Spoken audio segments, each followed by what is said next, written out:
Game 3 of the 2022 IBL Finals is live here on Majors TV from the world's oldest continually operating baseball grounds in London. It's Labatt Memorial Park, and it's the Intercounty Baseball League. We welcome you up here to the Game Day London broadcast booth. I'm Noah Smith, Dylan Baker off to my right here.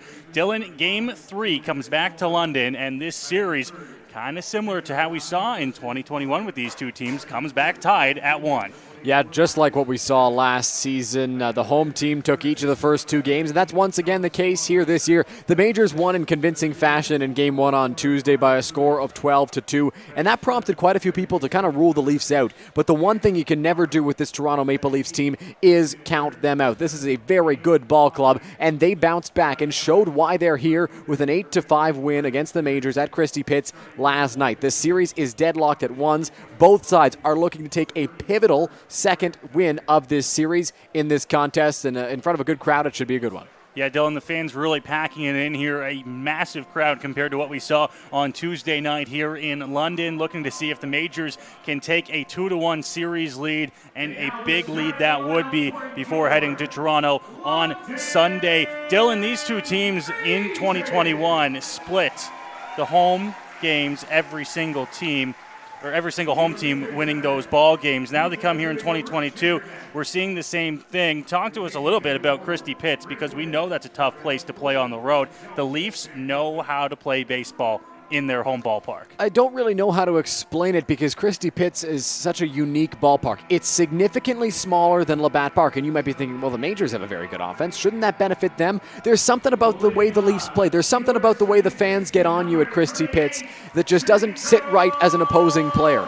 So for the Majors and for any team that comes into Christie Pits, it's extremely difficult to win a ball game, and the Leafs have found a way to master winning at that field. They can hit the ball very well. Their pitchers are conditioned, and they kind of figured out a way to get outs at Christie Pits, and they have a ton of success at that ballpark, as evidenced by the win last night.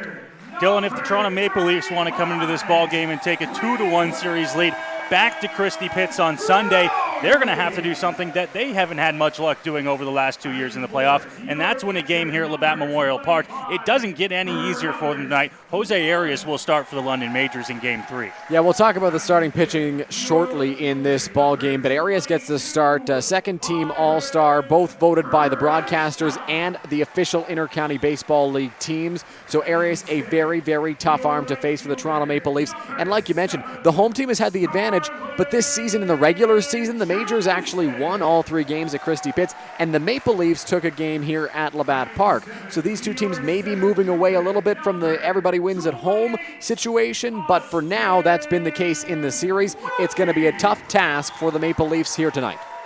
The Majors getting announced out onto the field. We have a couple of seconds. Let's check out the starting lineups for the visiting Toronto Maple Leafs, brought to you by EatHealthyEats.ca. Similar, Dylan, to what we've been seeing throughout the course of this series and this Toronto team. They're not really changing too much up here. Jose Vinicio will lead things off. It's Castaldo and Mara right behind him to lead things off in this ballgame for Toronto in Game 3. To be quite honest, no, I struggle to find many changes between this lineup and the ones we saw for Game 1 and Game 2. Vinicio, Castaldo, Mara, Salazzo, among the best top 5 in the Intercounty Baseball League, playing at their comfortable natural positions. Connor Lewis bats 6th, Dan Mara, Damon Topley, Greg Carrington rounding things out like you mentioned. That bottom of the order was a big factor on Tuesday night in Game 1, and then again yesterday in Game 2. If the bottom of the order is going, if they're able to chip away, if they're able to get base hits in every opportunity that presents itself, the Maple Leafs are going to have success offensively in this ball game, and it doesn't matter who's on the mound for the other side, because that lineup is a potent one. It's the London Majors and Toronto Maple Leafs, the Intercounty Baseball League Finals, Game 3 from Labatt Memorial Park here in London. It's going down to the field for the national anthem, so with that, we're going to go ahead and take a break. First pitch about to fly here in Game 3 on Majors TV. Do you know where your food comes from? Like where it really comes from? It comes from farms, farmers, and their families. At Healthy Eats, we believe if we wouldn't serve it to our families, we wouldn't serve it to yours. From farm to folks, we do things the way they're meant to be.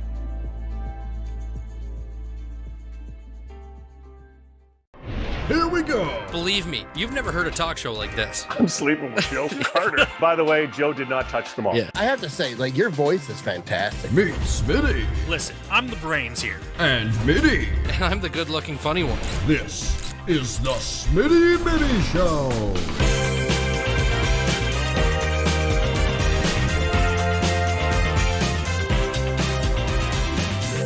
Catch new episodes of the Smitty and Mitty Show wherever you get your podcasts. Go beyond the scores and get to know the athletes who call the Forest City home.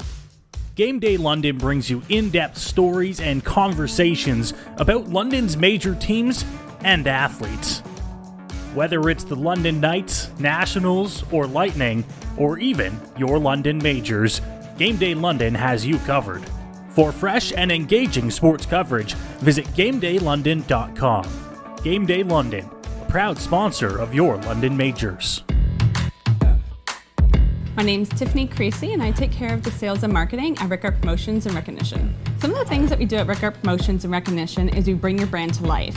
We kind of put your logo on anything that you can give away or brand, and we can service clients right across Canada. At Rickard Promotions and Recognition, we can take care of your designing of your logo, for any artwork that you need done, for the branding. And a lot of people don't realize we can do that here. We also have our in-house production that we take care of your order from start to finish right here at our one location. So with keeping everything in-house, from graphic design to in-house production, we're able to get you your order a lot quicker with a faster turnaround time. We'll help gather your ideas together, give you some options to kind of narrow down the search for you, whether it be from your apparel to promotional products. And from there, we'll get your mock-ups done, proofs done, order done, and the quality control is right there all along the way for you.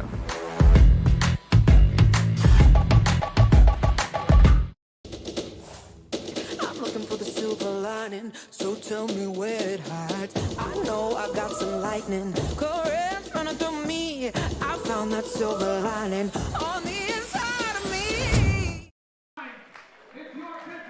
Majors TV live here from Labatt Memorial Park, Game 3 of the IBL Finals. Toronto, London for the second straight year. The anthems and ceremonial first pitch complete. And Dylan, we're just about ready for first pitch here in this one. With that, let's go ahead and check out the starting pitchers in the ball game for both of these clubs. We mentioned Jose Arias on the mound for the Majors. Deska will go for the Maple Leafs here in Game 3. Yeah, Jose Arias on the bump for the London Majors in this contest. So far in the playoffs, he is 2-0 in 3 games started with a 2.64 earned run average, 22 strikeouts, 4 walks. To see the numbers on your screen there and his per 9 stats. In the regular season, an earned run average below 2 at 1.56 in 15 games, 14 starts. He's been one of the most dominant arms in the Intercounty Baseball League this season, and the Majors will be looking for a dominant performance from him in this contest. On the other side, it's Marek Deska. The Mississauga, Ontario native has been around the Intercounty Baseball League a very, very long time. He's a very talented arm and a guy who's been doing it, getting results, and helping his team, especially in Toronto. He's been with the Maple Leafs his entire IBL career for a very long time. You see his numbers in the postseason, 6.13 earned run average, 7.1 innings, so it's not really a great stat to look at in terms of that. It's a small sample size. Deska, a very, very good arm and a guy that the Maple Leafs have been able to rely upon for quite a while now, and they'll be looking for a good start from him in order to put them up in the series tonight. It's Jose Arias for the Majors, Marek Deska for the Maple Leafs. Dylan, Deska actually was in the ball game, Game 5 here, when the Majors clinched the title last year, so you can bet that he's going to try to avenge that playoff outing against the Majors here in Game 3 of the IBL Finals here in 2022. The Majors went with Pedro de los Santos on the mound in Game 2 in Toronto, which some people I know kind of questioning the decision, but I like it because now you get to come back with Jose Arias here in Game 3 on home soil, and once again a chance to take the lead in the series. Yeah, Pedro de los Santos didn't have a bad outing last night. He struggled a little bit with the long ball, and as one will at Christie Pits, he allowed a home run, and it happened to be a relatively big home run. But you're back at Labatt Park, and at Christie Pits, it's such a crapshoot whether you're going to win that game or not. And I hate to use that term, but I really feel there's no other way to describe it. It's anyone's guess who's going to win a ball game at Christie Pits, no matter who you are, whether you're home, whether you're away, no matter what your record was in the regular season. So if you do lose that game, you've got Arias ready to go for Game 3, and you just hope that your ace is going to have his best stuff here tonight. So Jose Vinicio will step to the plate here and get ready for the first pitch of this ball game. As we play along here into the month of September, it's a little bit chillier by the time first pitch rolls around here. Arias ready on the mound. That big right-hand frame waits to deliver the first pitch, and it's going to be a fastball on the outside edge, called a strike. And we're underway here in Game 3. You mentioned it before we started the broadcast. No, the sun setting before the game even begins for the first time this season. It's a sign of fall. Vinicio squares around. Arias to the plate is going to miss low. Ball and a strike here to the Maple Leafs leadoff man to begin the ball game.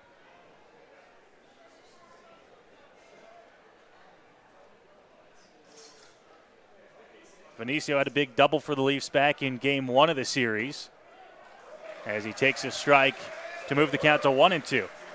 Yeah, Jose Vinicio has really turned things on in the playoffs. Offensive stats were good, not jump off the page worthy. In the regular season, he had .267. He had a home run, 22 runs batted in, 2 home runs in the playoffs, batting .375. He's been a terrific bat for the Leafs, especially at the top of the order, a real tone setter. 1-2 from Arias, and inside and fouled off by Vinicio. Looked like a breaking ball that Dylan probably could have came close to hitting Vinicio. That ball broke a lot. Jose Arias had a ton of movement on that pitch, and Vinicio just fouled it right off his foot. You see him trying to shake it off right now, working it around there on the grass. They're going to give him as much time as he needs. Mullen, of course, behind the plate knows that feeling.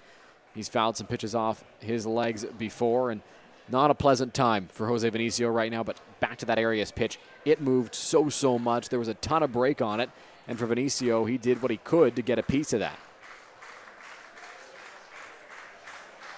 Fans here at Labatt Park trying to cheer on Arias here. He's got a 1-2 count on Vinicio. Pitch to the plate, fouled back into the screen, and Vinicio will stay alive. This is something he did in Game 1 as well here at Labatt Park, Vinicio. When he was at the plate to begin the ball game, he worked an 8-pitch at-bat against Owen Boone in the first game of the series. Right now, he's up to 5. He's fouled off 2 pitches with 2 strikes, so he's doing a good job of working the count, really showing what Arias has, what's working and what's not for the Majors right-hander, so the guys after him can kind of have an idea as they go up to the plate. 1-2 again, and this one sliced down the line, but foul over top of the bleachers. In left, 1-2 will remain the count here. Vinicio, you mentioned that 8-pitch at-bat back in Game 1. That was the first at-bat of the ballgame, the first at-bat of the series. Kind of setting a tone for Vinicio and his at-bat so far through Games 1 and 2. Arias is ready here. Another delivery to the plate. This one hit on the ground, third base. Picked up on a hop, a strong throw across the diamond in time to get Vinicio. And there's one gone to begin this ballgame. Needed a strong throw with Jose Vinicio running. You saw it on your screen there. He is a speedy guy as he runs down the line. And Taylor Wright luckily fired a strike right to the first base bag. And Dan Perrier to record the first out at the top of the first inning.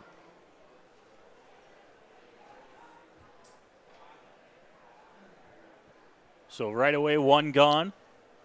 Arias gets that big first out to begin the ball game. And now Jordan Castaldo will come to the plate. Try to get things started for Toronto. First pitch fastball. Arias once again starting on the outside portion of the plate, and it's 0-1. We kind of saw him do that to Jose Vinicio as well. Started on the outside, and as the at-bat progressed, he began to work his way more in on the hands of Vinicio. We'll see if that's kind of the game plan against these lefty batters for the Maple Leafs. Castaldo, another very talented lefty bat at the plate. Works outside again. This one will miss. Castaldo an easy take. A ball and a strike here. Fans still filing their way into the ballpark. Gorgeous night for some fall baseball here in the Forest City. 1-1 from Arias to the plate. This one hit the other way. Castaldo gave that one a ride back towards the fence, and it's off the glove of Reichstein. Castaldo will roll into second base with a double, and the Leafs are in scoring position here with one gone. Jordan Castaldo gave that baseball a ride out to left field. For a moment, Noah, I was wondering if that ball was going to continue carrying and travel over the fence for a first inning home run for the Maple Leafs. Luckily for the Majors, it does not. Byron Reichstein almost had it, was almost able to pull it in, but just either hit off his glove or hit off the wall directly over his head, and it drops in, so it'll be a double for Jordan Castaldo with one away in the first, and that's a great at-bat for Castaldo, a great swing on that baseball, and puts the Leafs in a very good spot with a runner in scoring position. So Arias working from the stretch, first time in the ball game. The one-out double by Castaldo as the first pitch will miss. Looked like a pretty good location there, no call. And now Mara ahead in the count 1-0. Crowd getting on, home plate umpire Mike Guthrow a little bit. Definitely a borderline pitch, but Arias didn't get the call. Then get the tall, not too shaken as this one is hit out to center field. Not overly deep. Wilkie's right on it. No tag from Castaldo as the throw comes into the shortstop Candel. And a big second out there for Jose Arias. We talked about it in game one when Austin Wilkie made a terrific catch in the left center field gap. He plays a pretty deep center field overall, and that allows him to get to baseballs like those from Justin Mara pretty easily. He ran over and had time to camp himself and set himself up so he could make a strong throw to third base if Castaldo decided to run, and that's because he plays so deep. You may not get as many as you would like on little bloopers over the infield, but for the most part, he's going to get more fly balls. He's going to be able to cover more ground and read the baseball better off the bat because of how deep he's playing in center field.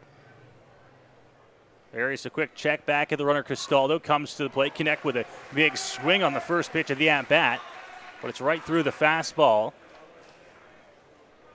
Wilkie out in center, Dylan. You talk about how deep he plays. He's all about the scouting reports and knowing, well, especially this Toronto Maple Leafs team, that they're far more likely to hit deep out to center field than a flare into the shallow center field area. The 0-1 pitch, Connect thought about offering around. They'll peel and say that he did, and it's 0-2. Look like Marcus Connect did go around on that last pitch. And just to go back to Wilkie, you'll very rarely see him play a straight-up center field. He's usually shaded in one direction or the other. He really likes to note who is at the plate. You see him right there, shaded towards right center. On the last pitch, he was shaded towards left center. Now that Connect has 2 strikes on him, he's more likely to go the other way. Wilkie takes note of that and positions himself accordingly. 0-2 count, fans cheering along. Jose Arias. Check back to 2. Pitch to the plate. Fouled into the screen. Connect stays alive here. Arias challenged him with a fastball on that last pitch, just like he did on the first offering of this at-bat, and Connect smoked it, but right back at the screen for a foul ball.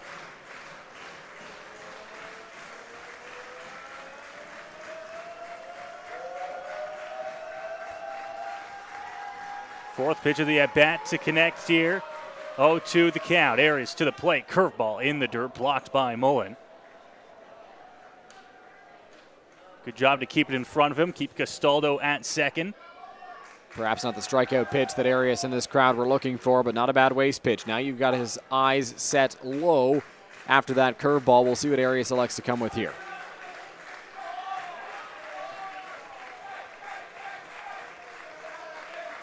Another 1-2. Arias ready, delivers, and this one hit in the air.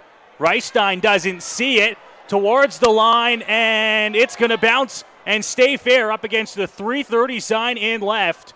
Connect will be at second with a double. Castaldo in to score the first run of the ball game, and it's 1-0 Toronto. Marcus Connect hit that baseball very high in the air. Off the bat, we couldn't see it. It was over the grandstand here, so it was out of our view, and Byron Reichstein couldn't see that baseball either out in left field. Here's the issue. It wasn't a shallow fly ball where maybe Taylor Wright or Keith Candel could go out to help him. That baseball was by the Fanshawe College sign down the left field line right near the 330 and the foul pole, so that's way out of anybody's reach, and Reichstein didn't see it at all off the bat because of how high Connect hit that baseball, and the Leafs have the lead. First pitch popped up, foul territory. Mullen gives it a look, but it is into the netting and out of play. Count moves to 0-1 here for Arias on John Salazzo. By the sounds of it, that one went through the netting, it looked like, Noah, because it was quite the reaction from the crowd.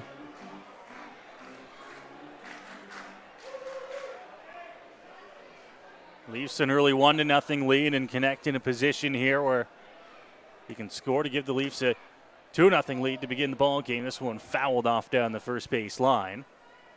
And once again, Arias in another 0-2 count here, this time with 2 outs in the inning. Great breaking ball right there from Jose Arias. Some very sharp break on that pitch, and all Salazzo could do was get a piece and foul it down the first baseline. It just rolled foul, and like you mentioned, Arias in command of this count, just like he has been really all throughout the game. He's been getting ahead of these Maple Leafs hitters. Looking for his first strikeout of the ball game, though. And looking to get the Majors on the bats for the first time. The 0-2 fastball fouled back into the screen. One of the things Jose Arias is not is afraid to use his fastball and afraid to challenge hitters with that pitch. He loves to go to that fastball. He knows he's got a good one. Right there we saw him try to get Salazzo swinging on that pitch. With 2 strikes on Marcus Connect, he threw him a fastball as well. So he's not hesitant to use that pitch in a count like this where he needs an out. Already up over 20 pitches here in the inning. Here is the 0-2. Arias to the plate. This one bounces. Mullen able to keep it in front of him and keep the runner where he is at second, but the count moves to 1-2. Arias tried to overthrow that last pitch just a little bit and wound up spiking it into the dirt. John Salazzo got out of the way of it.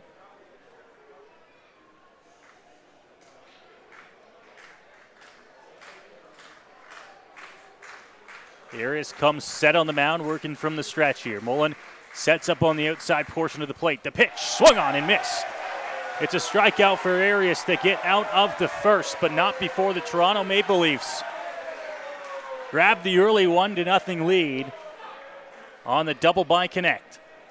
Yeah, that one was tough for the Majors. I'm sure Byron Reichstein would love to have that one back, but nothing he can really do about it because it was hit so high in the air. He couldn't really track it in its flight to left field, so it drops in on the warning track by the foul line, and the Maple Leafs will most certainly take that as they now have a 1-0 lead in this ball game. But a tough one for Arias and the Majors right there. 2 hits out to left for the Leafs in the inning. 2 balls that I'm sure Byron Reichstein will wish that he could have another shot at. But the Majors will head to the sticks in the bottom of the first inning here and look to see if they can get some runs against the Leafs starter, Marek Deska. Let's check out the starting lineup for the London Majors here, brought to you by EatHealthyEats.ca. This lineup stays basically the same as it has been the last 20 or so ball games, Dylan. Yeah, Jacob Newton, Taylor Wright, Cleveland Brownlee is your top 3. Robert Mullen, Byron Reichstein, Starling Joseph. We saw Rube Jennerdat switch things up just a little bit in that 4-5-6, putting Byron batting 5th and Starling batting 6th. He's keeping that right now for Game 3. Austin Wilkie, Dan Perrier, Keith Candell round things out. We've talked about Marek Deska's experience in the Inter-County Baseball League. You look at this Majors lineup, guys like Brownlee, Reichstein, Wilkie, and Candell have been around for a few years. They know what Marek Deska features, and they kind of know what to expect, so they can pass along that knowledge to these talented new bats that the Majors have, like Taylor Wright, like Robert Mullen, Starling Joseph, Jacob Newton, and some of the newer faces in this Majors order. It's a very potent order. Everybody knows that. It's the finals of the Inter-County Baseball League season. At this point, if you've been following the league, you know that these are some of the best offenses matched up in this series, and the Majors are going to be looking to do some damage in this one. Ball starts at the top of the lineup for London. Newton and Wright, the 1-2 punch. Over the last 20 ball games, they have been in the 1-2 spots, Dylan, all but once. Those 2 guys feature at the top of the lineup. .429 batting average between the 2 of them over those 20 games as well. And they'll look to try and get things started here for London against Marek Deska on the hill for Toronto. The crowd into this ball game already, and the Majors bats looking to give them something to really get on their feet for here in the bottom of the first. We've talked a few times over the last week, or last couple of games I should say, about the new group of fans that's kind of showed up in the backstop area that's really rowdy, and they really get into this game. And now that they've got a bigger crowd, we'll see if this place becomes a little hostile as the game progresses. So Jacob Newton will take his stroll from the Majors dugout to the plate. Digs in at the back of that left-hand batter's box and gets ready to face Deska here in the bottom of the first inning.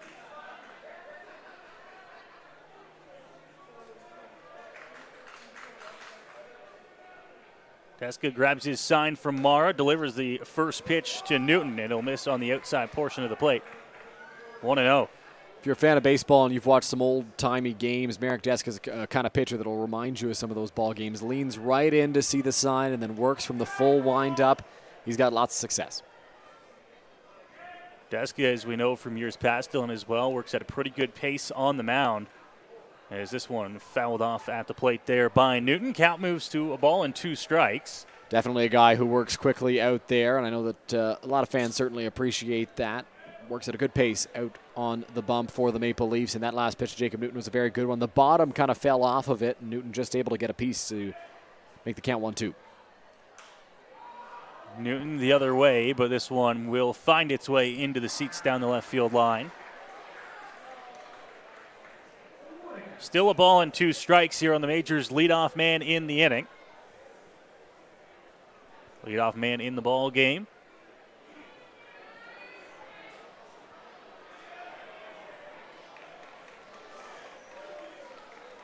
One-two.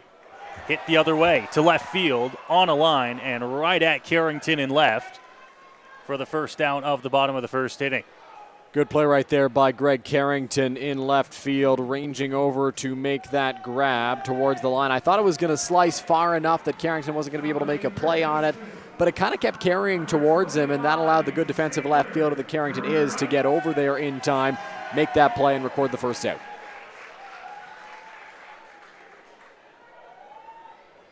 Taylor right now to the plate here for London. One gone after the fly out to left. Deska ready, the first pitch delivery, missing on the outside portion of the plate.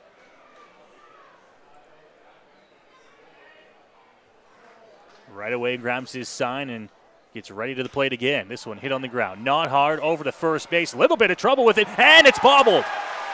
Castaldo bobbled it on the transfer. Deska is over in time, but Wright will reach first base with one gone here in the inning. That's an interesting play right there over at the first base bag. And Jordan Castaldo, right off the bat, kind of had a little bit of trouble with it because it bounced off the grass and away from him. He was kind of following the trajectory of that baseball, bounced away from him, and then the transfer didn't allow him to finish the play. Cleveland Brownlee ready to swing here after Taylor Wright reached what is being scored, a base hit. One gone here in the inning.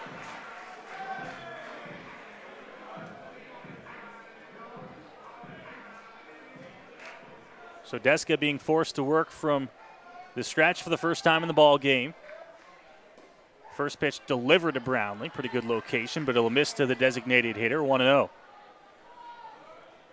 A pretty good pitch right there, too. Cleveland Brownlee just could not find the strike zone, and Cleveland has to be patient right here. He's got to do a job, and in the past couple of games, he's had 2 very big doubles to drive home some runs for the Majors. Curveball inside, called a strike. Cleve can't believe it, but the count moves to 1-1. That's a very good pitch right there from Marek Deska. Started on the inside and had some late break that may have caught the zone as it crossed home plate. Brownlee certainly thought it was a little bit too far in, but home plate umpire thought otherwise. Look, delivered. This one hit on the ground. Going to be a tough play. Coming over the third baseman, and not in time. Cleveland Brownlee with an infield base hit. And everybody is safe. That's a very tough play for the Maple Leafs defense. That ground ball was hit a little bit too hard for Marek Deska to handle. So it gets past him on the mound. He can't get off the mound quickly enough to field that baseball. It trickles its way over to John Salazzo, who obviously is playing pretty deep against Cleveland Brownlee because Brownlee's more likely to hit a ball hard at you at third base than he is to do what he just did and nub one towards the shortstop position. Vinicio shaded towards second base, also a little bit deep, couldn't get there. When Salazzo got to that baseball, he had to hurry even with Cleveland running down the line and couldn't get the transfer out in time. So the Majors have 2 base runners on defensive mishaps.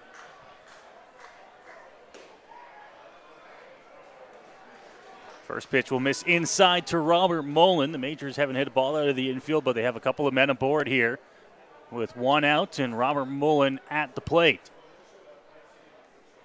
Deska ready, delivery, curveball, a healthy cut there from the catcher. And it's 1-1. Yeah, Robert Mullen thought he was getting a pitch to drive right there, but a very good curveball with lots of break on it, and he comes up empty on the big hack.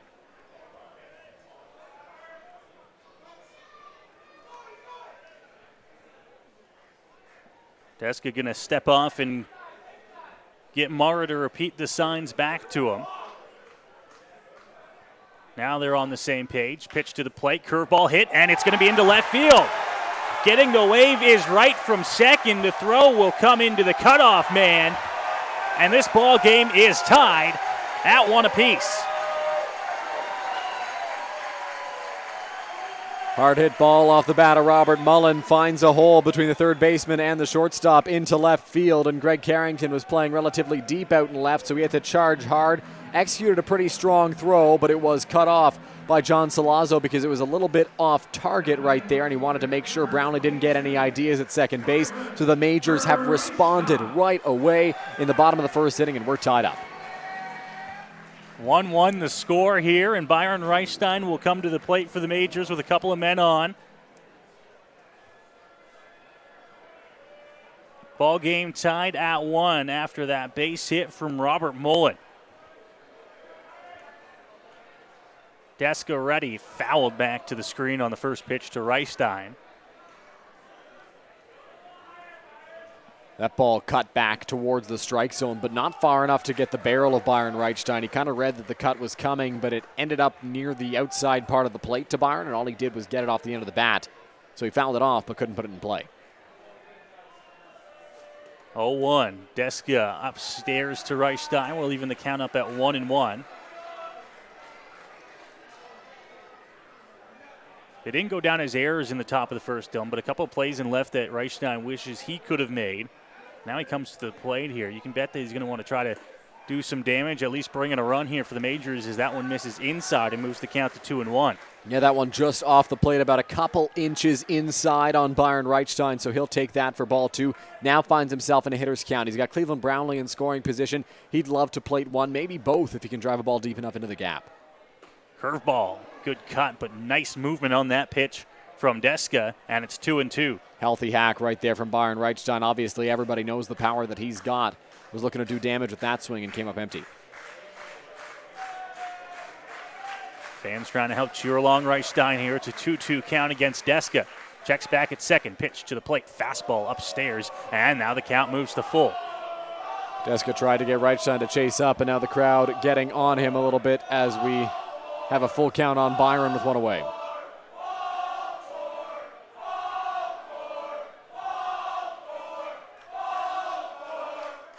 Swing and a miss. Fastball thrown right past Reichstein, and there are 2 gone. Marek Deska's not going to blow you away with his velocity, but he really knows how to place a fastball, and right there was a great example of it. It was placed perfectly on Byron Reichstein in a spot he just could not get to, and he goes down swinging for the second out of the bottom of the first inning. Starling Joseph, the next batter here for London. It's early, it's still the first inning, but you can get the sense that the Majors here with an opportunity to try and at least take the lead in the first, if not put a couple runs across here. The strikeout to Reichstein, a huge one for Deska as he looks to get the Leafs back into the dugout with this ball game still tied. First pitch taken by Joseph. It's a strike on the outside edge. Pretty good pitch right there from Marek Deska. Joseph looked like he might have been taken all the way on the first offering, just wanted to see one.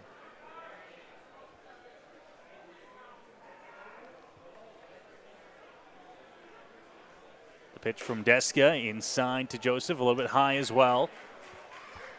1-1 now. It's Brownlee at second, Mullen at first. 2 outs here in the inning, 1 run across for London.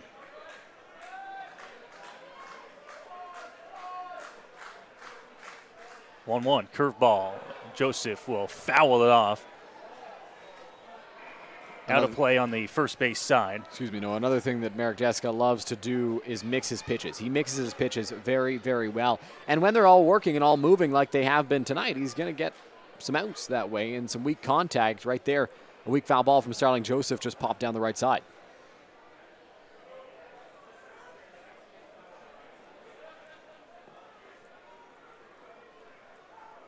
Deska comes set after grabbing the sign from Mara. Pitch to the plate. Called strike 3 on the outside edge. Joseph set down on strikes. Deska gets out of the first, but we're through an inning here at the ballpark in Game 3, tied at 1. You're watching the Intercounty Baseball League Finals here on Majors TV. Do you know where your food comes from? Like where it really comes from? It comes from farms, farmers, and their families. At Healthy Eats, we believe if we wouldn't serve it to our families, we wouldn't serve it to yours. From farm to folks, we do things the way they're meant to be.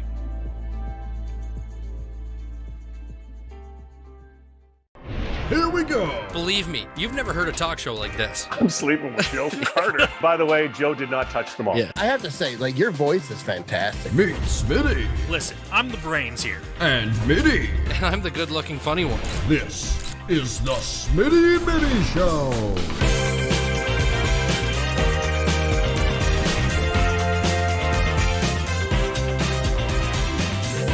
Catch new episodes of the Smitty and Mitty Show wherever you get your podcasts. Go beyond the scores and get to know the athletes who call the Forest City home. Game Day London brings you in-depth stories and conversations about London's major teams and athletes. Whether it's the London Knights, Nationals, or Lightning, or even your London Majors, Game Day London has you covered. For fresh and engaging sports coverage, visit GameDayLondon.com. Game Day London, a proud sponsor of your London Majors.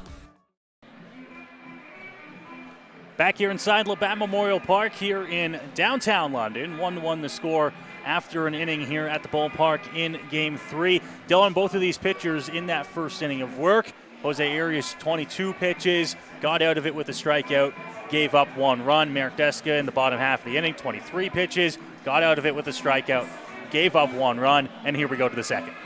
Both guys kind of gave up runs in unconventional ways. There was the Jordan Castaldo double that got the Maple Leafs a base runner that was hit to the fence, and Reichstein nearly came up with it, but could not get a hold of that baseball, which allowed Castaldo to get into scoring position. And then Marcus Connect hit a ball so high that nobody in the ballpark could see it, and it dropped on the warning track, which allowed Castaldo to score for the first Maple Leafs run. Then in the bottom half, the Majors had Jacob Newton line out to left field, and then Taylor Wright had an infield single. Cleveland Brownlee had an infield single, and a single for Robert Mullen that got into left field wound up scoring Wright to even this ball game up. So somewhat unconventional scoring in that first period first inning. Getting back to hockey season, no, I'm going to get all mixed up. I know hockey mixed in with baseball. But in that first inning, somewhat unconventional scoring for both sides.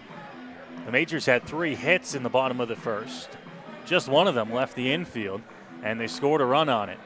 Jose Arias is ready to go here in the top half of the second inning. Due up for the Leafs, it's Lewis, Mara, and Toppoli. 6, 7, and 8 in this Maple Leafs order.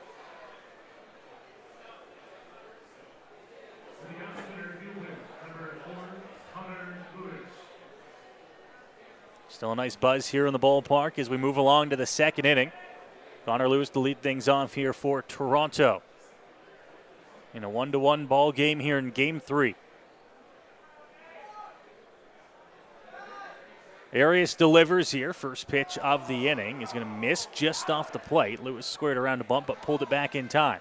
Yeah, that one was close to the zone, but just did miss. And Connor Lewis squaring around, as we saw the bottom of this Maple Leafs order do frequently on Tuesday. Fastball, healthy cut from Lewis, but Arias gets back into the count at 1-1 now. A big swing right there from the Maple Leaf center fielder on a pitch that was probably up and over the strike zone, and he'll take that hack for strike 1. Right back to the plate there, but missing at the bottom of the zone is Arias. That one looked pretty good from up here. Nearly caught the corner. Perhaps the movement from Mullen on his way in led to that being called a ball. Popped up sky high on the infield.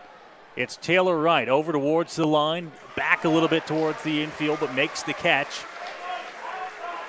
Lewis is retired for the first out here in the second.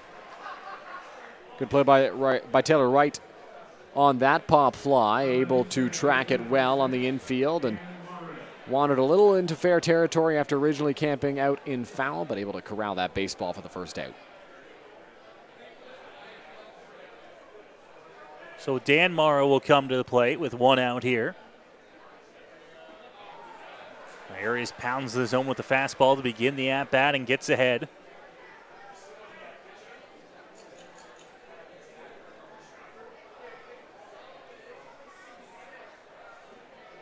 Bottom of the zone now. This one called a strike. And it's 0-2 here on Mara. That was a pretty breaking ball from Jose Arias. Just looped right into the zone for strike 2. The 0-2. And it's called strike 3. Fastball on the outside edge by Arias. And there's 2 gone here in the second. Dan Mara turning on his way back to ask the home plate umpire, Mike Guthrow, if that was off the plate. Guthrow nods his head, yeah, it was. But Mara went around, tried to hold back, but went a little bit too far. He knew it, and ball just kind of came out of Robert Mullen's glove, so he threw it over to first base to finalize the out. And Arias has 2 quick ones here in the second. So Damon Toppoli will come to the plate now. 2 outs here in the inning. After a pop-up and a strikeout to begin the frame here for Jose, as that one will miss inside with the fastball to Toppoli.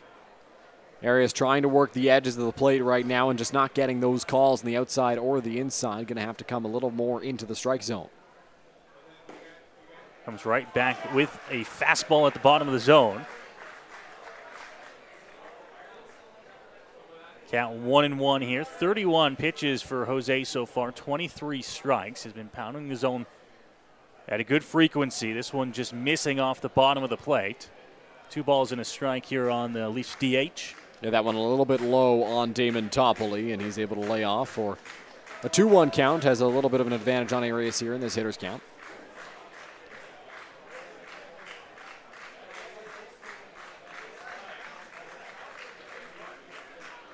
Big righty delivers. Here's the pitch. Called a strike. Catches the bottom corner.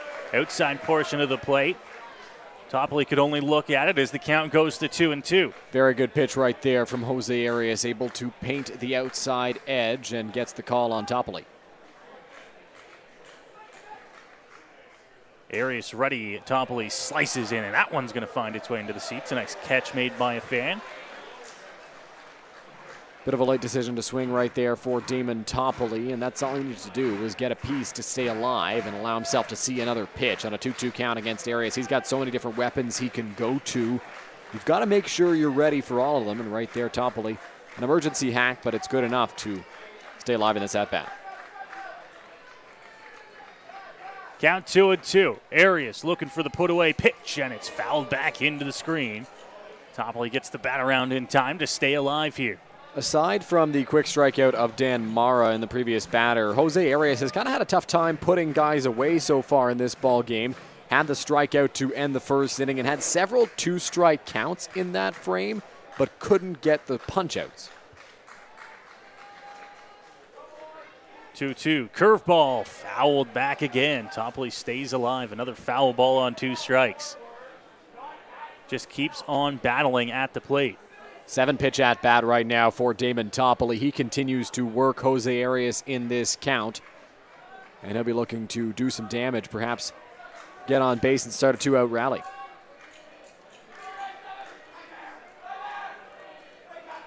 Arias looking for that final out here of the second inning. Count still at 2-2. Here is the windup and the delivery, and it's going to miss outside. And now the count moves to full. Another good leave by Damon Toppoli, continuing to work this count on Jose Arias. That one right there was low, and he does not chase. He's not going to give Arias what he's looking for and a swing to get out of this inning easily. He's going to make him work, and right there, another example of it, extending this at-bat further. Arias going to ask for a new baseball as he throws that one back to the Majors dugout. Bottom of the order, Greg Carrington is on deck here for Toronto. If Damon Toppoli can extend the inning here for the Leafs. Arias trying to make sure that does not happen. The 3-2 delivery. Swing and a miss. Striking out Damon Toppoli. Jose Arias is through the second here. As we go to the bottom half, it's still 1-1. Great job by Jose Arias, eventually putting Damon Toppoli away. He made him work quite a bit, but got the swing and miss he was looking for to retire the side and get the Majors back on the sticks. Just what the Majors needed here, as they will go take their swings in the bottom half of the second inning. Due up for London, it'll be Austin Wilkie, Dan Perrier, and Keith Candell, 7, 8, 9 in the Majors order in the bottom of the second inning. Majors are going to look for the bottom half of that order to get something going for the top half, as Wilkie, Perrier, and Candell do up like you mentioned, Noah. These are guys who can get on base. Perrier's got some good pop as well. So the Majors going to try to start something at the bottom, and as the top comes back around, the top that did do damage in the first inning, they're going to look to get some more runs on this scoreboard, keep adding on, keep chipping away against Marek Deska. Deska, Dylan, got into trouble, got out of it with a couple of strikeouts here. Be interesting to see how he does when he comes back out here against the bottom of this Majors order in the second inning, and see if he comes right at him. Was working fairly quickly, as he always does, and then got into a little bit of trouble. A couple of base runners on. Slows him down a little bit, but when he's working well, he keeps that pace up. Yeah, Marek Deska is certainly a guy who likes to work quickly out there on the mound. Reminds you of a guy like Mark Burley, who often is throwing very quickly. Gets the ball back, looks in for the sign, quickly got it, okay. He's not going to disagree very often. Sometimes he'll step off and want the signs again like we saw in that first inning, but most of the time he gets the baseball back and he's ready to huck it home again, looking to get strikes and eventually outs. So Deska had a pretty good first inning, ran into a bit of trouble like you mentioned. I'm interested to see how he attacks the bottom of the order, perhaps mixing a little bit less than he did at the top, though this bottom of the Majors order is nothing to sneeze at either. So we'll see how Deska decides to come at these Majors hitters. It's Austin Wilkie strolling, pardon me, to the plate. Wow, a little bit of trouble getting that one out of my mouth there on this Friday night. Wilkie steps up into the right-hand batter's box and will get set to begin the bottom half of the second inning.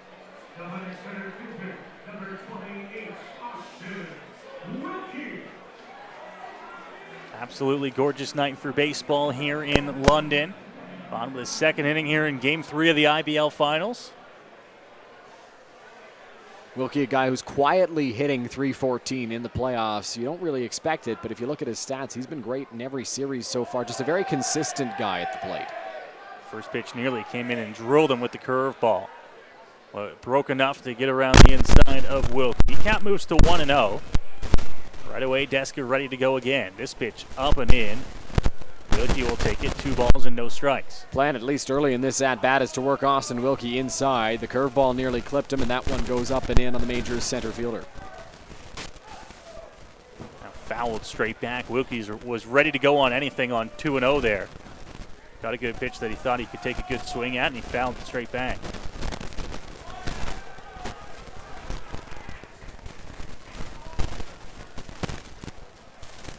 Wilkie doing his best to try and slow down Deska's roll a little bit. Stepped out of the batter's box, but now awaits the 2-1. That's called a strike on the outside edge.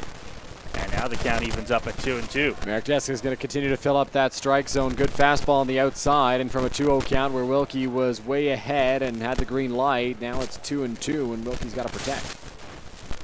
Curveball. Wilkie fouls it off. That one is heading for the seats and out of play.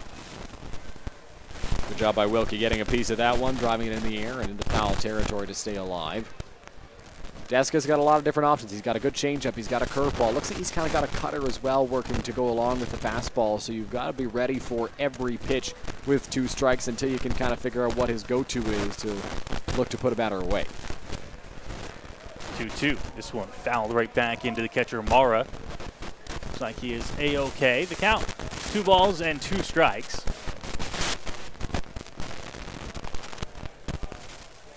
Not a whole lot of breeze here at the ballpark tonight, although game time temperature has probably already dropped at least a couple of degrees with the sun going down. Not an uncomfortable night for baseball, though. Deska ready on 2-2. Here's the pitch to the plate. Wilkie once again fouls it off out of play and stays alive. Good hack right there by Wilkie. And one of the reasons Roop Chanardad loves him in this spot in the order in general, and I mentioned this during the tiebreaker game for the pennant against the Guelph Royals, he puts together really good at-bats. He makes guys work when he's at the plate. He did it in a big spot in the pennant game, and he did it in a big spot last year. Good eye from Wilkie that time around. The count now goes to full. 3 balls and 2 strikes. Wilkie looking to get aboard to lead off the inning here for London. Deska ready to deliver, and a swing and a miss. Strikeout from Eric Deska to begin the inning as Austin Wilkie battles at the plate, but he's set down on strikes. Another good pitch on a 3-2 count from Merrick Deska. That one on the outside to Austin Wilkie, not like the inside pitch that Byron Reichstein received. Kind of an identical pitch, just the fact that they're in different spots in terms of the batters. And he's kind of gone to that same location twice now looking to put a guy away. He's confident in that pitch, and it's worked. And called a strike to begin the at-bat on Dan Perrier.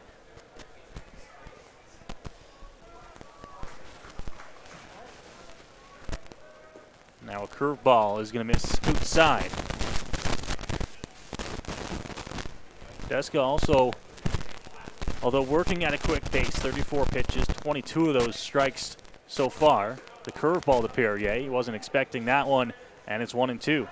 That's a good pitch right there from Merrick Deska. Kind of caught Perrier off guard, and that allows him to move ahead in the count and look to put him away. 1-2. Upstairs, fouled back by Perrier. At 6'9", he's got a big strike zone, so those pitches up in the zone are callable strikes on Dan. And the thing with being a tall guy in the batter's box as well is oftentimes pitches that are too low for you get called strikes because the umpires are used to calling those pitches as strikes on most guys.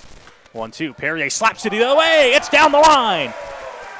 Instantly looking for second, but he's going to hold up as it's picked up cleanly by Connect in right.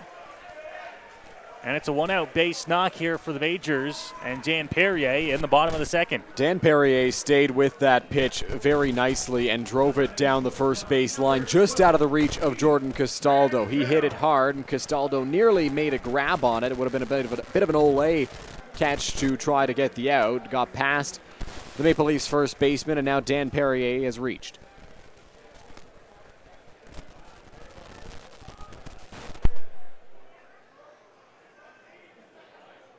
One-out single by Perrier. And now Keith Candell, the bottom of this Majors order, will take a first pitch curveball that is a little bit up in the zone. Ball 1. Justin Mara thought that should have been a strike. He kind of double took after he received that last pitch, thinking, hey, that probably should have been a strike, and kind of wanted to let the umpire, Mike Guthrow, know, hey, next time I kind of want that call for my pitcher. Deska, and now Candell into center field, and it's going to be off the glove in center. Lewis is going to have to chase it down. Into second base goes Candell. Up to third is Perrier. And the Majors have 2 runners in scoring position with just 1 out. Boy, Noah, for a moment right there, I was worried about how far Dan Perrier was getting off of first base. He was well on his way to second, and Connor Lewis has very good speed in center field, so he tried to track that baseball down, and Perrier is nearly at the second base bag. If he caught that, they might have had a shot at doubling him up, but it clanked off his glove and into the gap, which allows Perrier to get to third, not just second, and Candell now also in scoring position as they flip it back to the top of the order.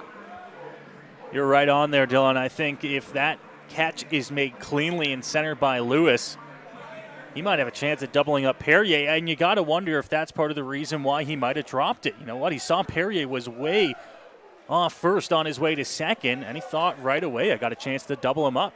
Didn't see the ball into his glove. Now the Majors have runners at second and third, 1 out, top of the order, and the Leafs bring the infield in. Yeah, I don't think that's a play Roop Janard's going to recommend that Dan Perrier makes every time, but it did work out. I think you're right that Lewis was looking over at first base. This ball crushed out in the air to center field. Lewis is going to have to be on the run, and gone!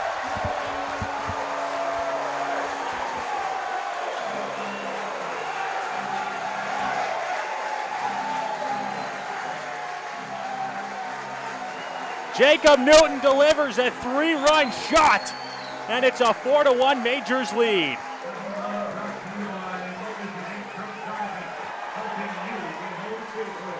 Jacob Newton gifted with the home run hat as the crowd chants Newt, Newt, Newt, Newt, Newt. He crushed that baseball out to center field, and off the bat, Lewis shaded towards left center. It was a for sure gap shot. It was going to get down, and the Majors were going to score one, likely two, but then it kept carrying and carrying and carrying over the wall in center field. That's a deep part of the ballpark, and Jacob Newton, very talented player, has all kinds of pop, and right there showed it off. 4-1 Majors lead here. As a one-out single by Perrier, a miscue in center, and then the big shot gives the Majors 3 quick runs here. Count moves to 1-1 now on Taylor Wright as that one misses low. The Majors needed to capitalize in that spot. They couldn't do it in the first inning, so they had to take advantage of that opportunity that presented itself, and Newton did. Healthy cut, this one fouled back on top of the roof above us and out of play. Count now a ball and 2 strikes. I was kind of bracing myself for that one, Noah, and I still got scared by it as it clanked up right over the press box. We always know it's coming in our general vicinity, and then it's just a matter of where it's going to land on the roof. 1-2 on Wright. Deska ready, and it'll miss with a fastball up and out. 2-2. Good fastball right there from Eric Deska, but sailed high on Taylor Wright. And oftentimes a big power bat like Wright may chase that. He did a good job of laying off. Ball 3, 3-2 here on Wright as the count goes to full. Very similar pitch to the last one as that one sailed high on Taylor Wright. And count full, so the crowd gets going again.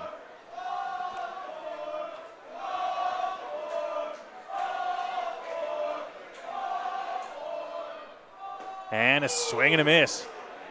Deska strikes out Wright on a full count pitch, and there are 2 gone. That's the 3rd time in this ball game that Marek Deska has had a full count and put a man away on a pitch just like that one. He got Byron Reichstein to swing over top of it like Taylor Wright just did on that spot on that corner of the plate, and then got Wilkie to swing through that on a pitch in identical position. So really good job by Marek Deska, zoning in when he has to get outs.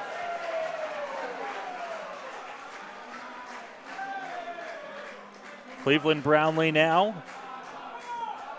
1 for 1, an infield single his first time around. Got up to second base before the first inning ended. And now he'll offer at a pitch up in the zone to begin the at-bat, and it's 0-1. Cleveland frustrated with himself after that last one. It was up and in and looked so tempting to Brownlee that he pulled the trigger and probably shouldn't have. He comes up empty on the check swing. 0-1. This one right there. Brownlee, no swing. And now he's down 2 strikes. I think Cleveland might be saying that was a little bit outside. Looked pretty good from up here. And now Cleveland going to have to battle to try to make something happen in this at-bat. Deska with the 0-2 curveball. And he gets Brownlee on 3 straight pitches to get out of the inning. But not before the Majors pick up a big home run off the bat of Jacob Newton, a 3-run shot to give them a 4-1 lead, his second of the postseason. Majors up by 3 after 2 here on Majors TV. My name's Tiffany Christie, and I take care of the sales and marketing at Rickard Promotions and Recognition. Some of the things that we do at Rickard Promotions and Recognition is we bring your brand to life. We kind of put your logo on anything that you can give away or brand, and we can service clients right across Canada. At Rickard Promotions Recognition, we can take care of your designing of your logo for any artwork that you need done for the branding. And a lot of people don't realize we can do that here. We also have our in-house production that we take care of your order from start to finish right here at our one location. So with keeping everything in-house from graphic design to in-house production, we're able to get you your order a lot quicker with a faster turnaround time. We'll help gather your ideas together, give you some options to kind of narrow down the search for you, whether it be from your apparel to promotional products. And from there, we'll get your mock-ups done, proofs done, order done, and the quality control is right there all along the way for you.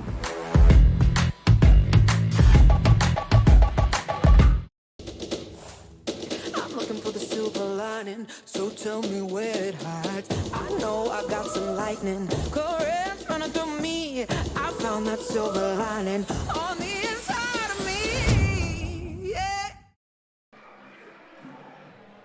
We head to the third here in London, the Intercounty Baseball League Finals on Majors TV.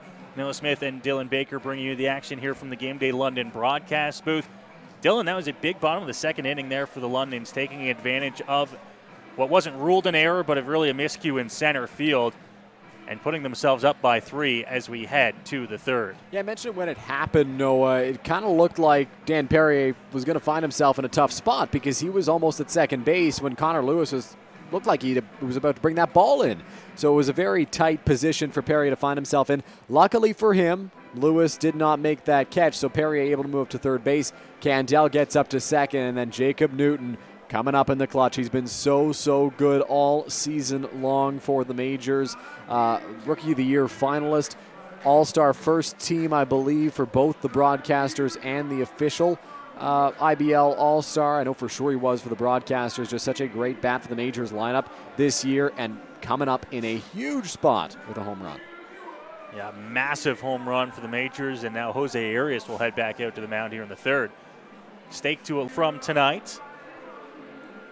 A healthy crowd in attendance as well. We were really hoping for it coming into Game 3 here at the ballpark. Friday night. Playoff baseball in the fall, and by my best estimate, probably near that 4,000 mark in the ballpark tonight. Yeah, it looks like it, Noah. There's a great crowd on hand to take in this ball game, and so far they've been treated to a good ball game.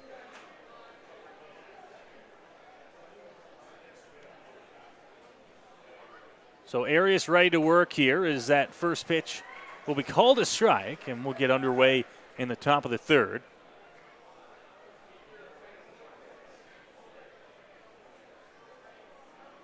And now a big swing there. Right away, Arias not wasting any time. Getting ahead 0-2, and himself working at a fairly quick pace on the mound. Grabs the sign, delivers, and just outside, 1-2. Very good pitch as Arias looked for a chase right there from Greg Carrington, but just off the plate away. And the Maple Leafs left fielder able to lay off. 1-2, top of the Leafs order on deck. 9-1-2 here in the inning. And this one will miss outside. 2 balls and 2 strikes here on Carrington.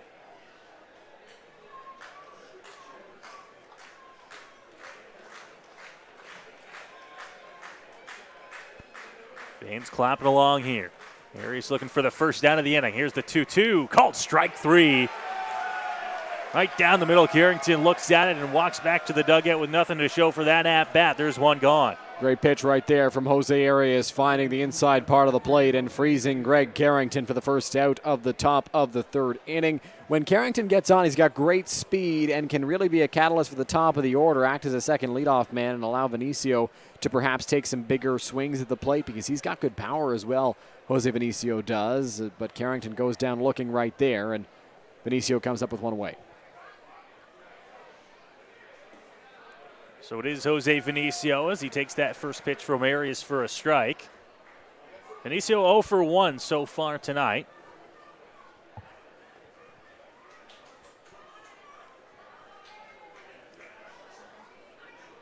Awaits this 0-1 pitch. And a swing and a miss. Bottom of the zone there, but he went after it, and it's 0-2. Yeah, Vinicio chased a pitch that looked a little bit low. Good fastball from Jose Arias. Had some good bite to it, sunk quickly, and Jose came up empty on the swing.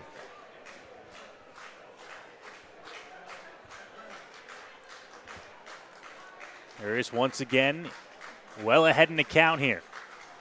0-2 once more, and this one hit on the ground. Second base, Newton, the throw, and plenty of time to get Vinicio. There's 2 gone. Good play over there by Jacob Newton at second base. He took his time, he stayed calm, he made the play, and shoveled it over to Dan Perrier at first for the second out. A good play by the Majors' second baseman on a ground ball that was routine.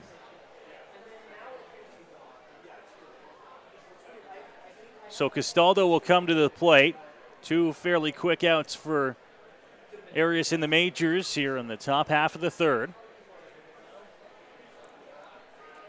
Now Castaldo will try to get something started for the Leafs. 2 outs here in the inning.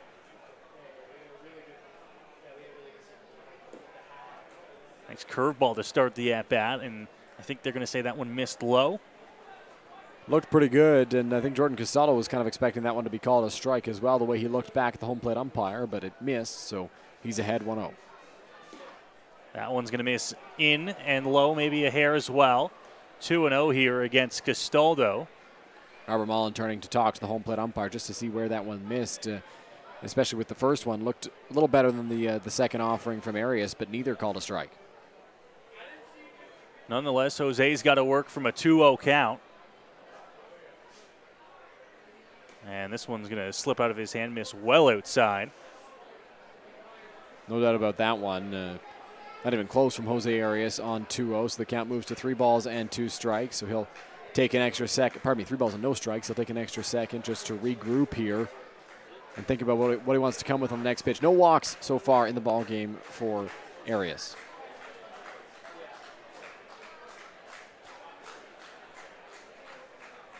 Three balls, no strikes, and Jose is ready on the mound.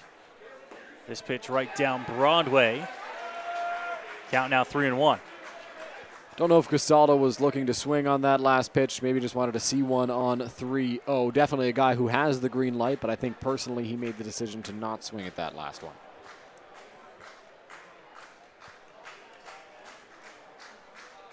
The 3-1 delivery, righty to the plate. It'll miss upstairs, and Castaldo will take the walk here with 2 outs.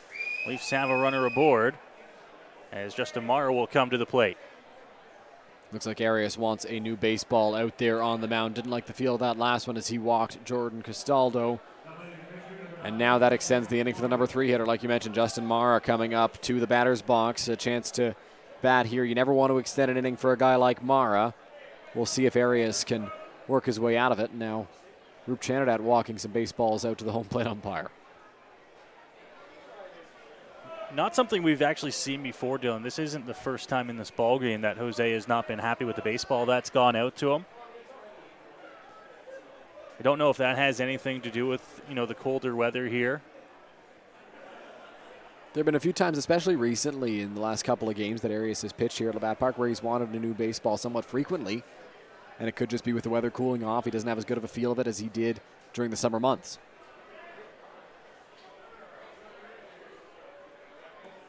First pitch is going to miss low to Mara. Save and accept the 3-0 fastball to Castaldo. Arias hasn't found the strike zone with frequency here. With 2 outs in the inning, and now this one's going to be popped up sky high. Just beyond the dirt, and Newton is there. Makes the catch and retires the Leafs here in the top of the 3rd. A good job right there by Jacob Newton tracking that baseball as it quickly flew out into the outfield. He had to take a few steps back and camp under it to make that grab to retire the side. A good play by the Majors second baseman on a little flare into the shallow outfield grass. So we get ready here as Robert Mullen, Byron Reichstein, and Starling Joseph will lead off the bottom of the 3rd. And Dylan, with that, we'll check out the Intercounty Baseball League's All-Stars, first and second team. You see there on your screen, 7 London Majors named throughout the first and second team. And the guy that's leading off this inning, Robert Mullen, was one of them on the first team. The catcher, Jacob Newton, and Cleveland Brownlee joining him on that first All-Star team. Yeah, the seasons that the guys on that first team had were absolutely incredible. Newton over at second base, fantastic year. Nearly won the Rookie of the Year this season. Robert Mullen catching. He was a candidate for most valuable player in the IBL. And Cleveland Brownlee, a late career renaissance for the big man at the designated hitter position. A phenomenal season for him. And Taylor Wright, Starling Joseph, Jose Arias, Roop Chanadat on the second team. All of whom really deserved consideration for that first team as well, but because of the talent that we see in the Intercounty Baseball League, they find themselves on that second team. Right, maybe if he stayed the full season, finds himself on the first squad, but a second team All-Star is certainly a great honor for all of those guys as well. 7 majors, they're well represented on those teams. Certainly are. A lot of All-Stars around the league and really a lot of talent. That second team All-Star is nothing to turn your head at. Some fantastic baseball players on that list. The Majors 7 spread across the 2 teams. And as we mentioned, the man that gave their Majors the first run of the ball game and the first team All-star catcher Robert Mullen will lead things off here in the third. Robert Mullen hit over 400 this season for the London Majors. He's usually a guy who drives home the runs, but with his bat and his contact ability, he can work as a catalyst as well. He'll be tasked with trying to get the inning started here for London. As mentioned, Mullen, Reichstein, Joseph. 4, 5, 6, right through the heart of the order here from Eric Deska in the bottom of the third.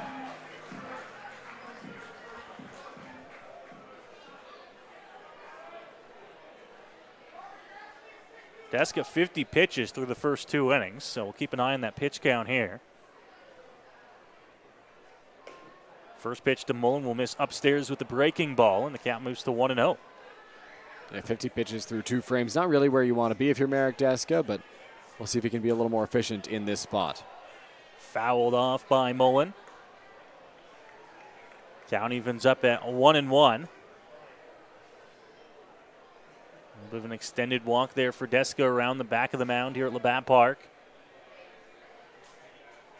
As soon as he gets on it, he's ready to go. Here's the 1-1 delivery. Mullen fouled back, and that one will also make its way out towards the entry gates here of Labatt Park, 1-2.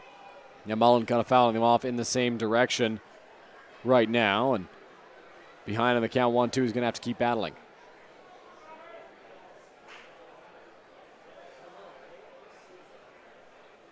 It's a ball and 2 strikes. Here's Deska to the plate. The pitch will miss outside. Evening up at 2-2 to Mullen.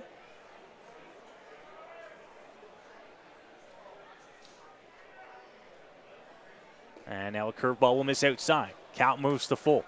Good take right there by Robert Mullen on a breaking ball that dove away from the right-handed batter. Good pitch from Marek Deska. 3-2.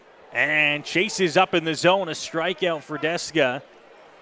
We'll begin the bottom of the third inning here. There's one gone. Marek Deska, 6 strikeouts in this ballgame. 4 of them have come on a full count. Every time he gets himself into a full count, he knows the exact pitch to throw to get out of it with the strikeout. He's got Byron Reichstein on a 3-2 strikeout. He got Austin Wilkie on a 3-2 strikeout. Taylor Wright on a 3-2 strikeout. Joseph. Starling Joseph as well. So he's been very, very good at doing that so far in the ballgame. And Dylan, if I'm not mistaken, has gone to the fastball every single one of those strikeouts. Not going to blow you away with that pitch, but like I mentioned earlier, really knows where to put it for success. Climb the ladder there on Mullen. 1-0, Reichstein. Big swing there from the lefty. Count now 1-1 here on the Majors left fielder.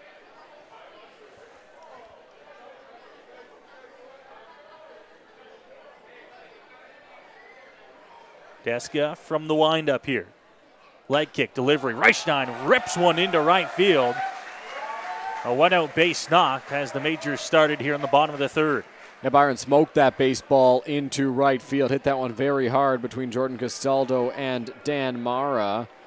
So he is aboard with one away, looking to start another rally for the Majors, see if they can extend their lead. So Starling Joseph will now come to the plate. Third straight inning, Dylan. The Majors have got the first out of the inning and then a 1-out single. And they've scored in each of the first 2 innings of the ball game. Maybe it's their formula to success tonight here in this one. Getting the first out and then getting aboard. We'll see if Joseph continues to keep the line moving. Joseph 0 for 1, struck out his first time through the order. And he'll take a fastball called a strike on the outside edge of the plate. Good location from Deska. It's a great spot to put that pitch. Starling Joseph not a fan of the call from the home plate umpire, but it did look like it caught the outside part. And Joseph, a guy who has plenty of pop. Tough to do anything with that pitch out there. Comes set, brief look, and to the plate again. That one just missing to Joseph, 1-1. Pretty similar pitches on pitch 1 and pitch 2 to Starling Joseph. Count is even now. Tough to get in a groove there if you're Deska on the mound. You put one in a good spot. That one maybe a little bit higher, but didn't look out of the zone high. 1-1, curveball, and a tip on the bat there of Joseph, but into the glove of Mara, 1-2. Joseph almost waited back for that one, but it looked like it got a little too far inside for him to do much with it. Just foul tipped it into the glove of the catcher. You can wait back, but it was a little bit too in on the hands. Didn't break enough for him. Count 1-2 here on Starling Joseph. Curveball, and he's just going to put a bat on it. Stay alive at the plate. Good job by Starling Joseph getting a foul tip on that baseball. Sure would have loved to have taken it, but once you're tempted, once you start to go, you've got to finish that swing because you need to fight it off.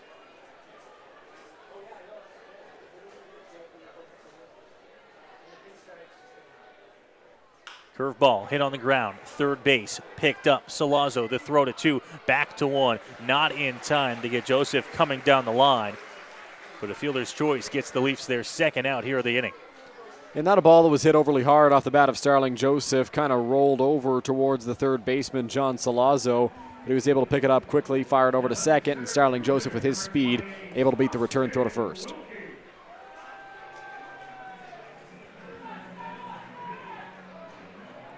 So Austin Wilkie with 2 gone in the inning.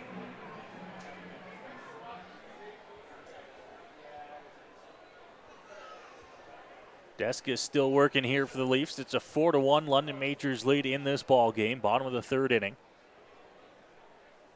Joseph with his lead at first base. And he's going to go on the first pitch. Curveball, throw down to 2, and bobbled in and out of the glove of Dan Mara. Joseph looked like he might have beat the tag anyways, a stolen base. Starling Joseph off on the first pitch, picked a great pitch to run on. It was a breaking ball that slowly worked its way in there from Marek Deska. A called strike 1, and Joseph able to pick up the stolen bag, put himself in scoring position.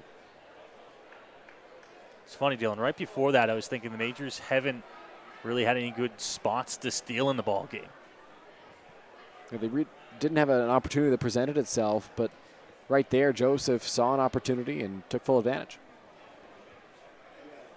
As you mentioned there, a perfect pitch to go on as Deska came to the plate with a first pitch curveball, which was called a strike. They have it 0-1.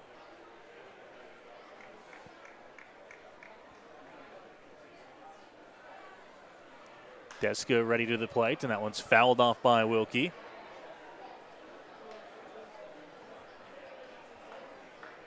Another 2-strike count here for Marek Deska. Despite the 4 runs on the scoreboard, Marek Deska's pitched pretty well up to this point. 6 strikeouts, no walks in this ball game. Has surrendered this 7 hits through 2 2/3 so far.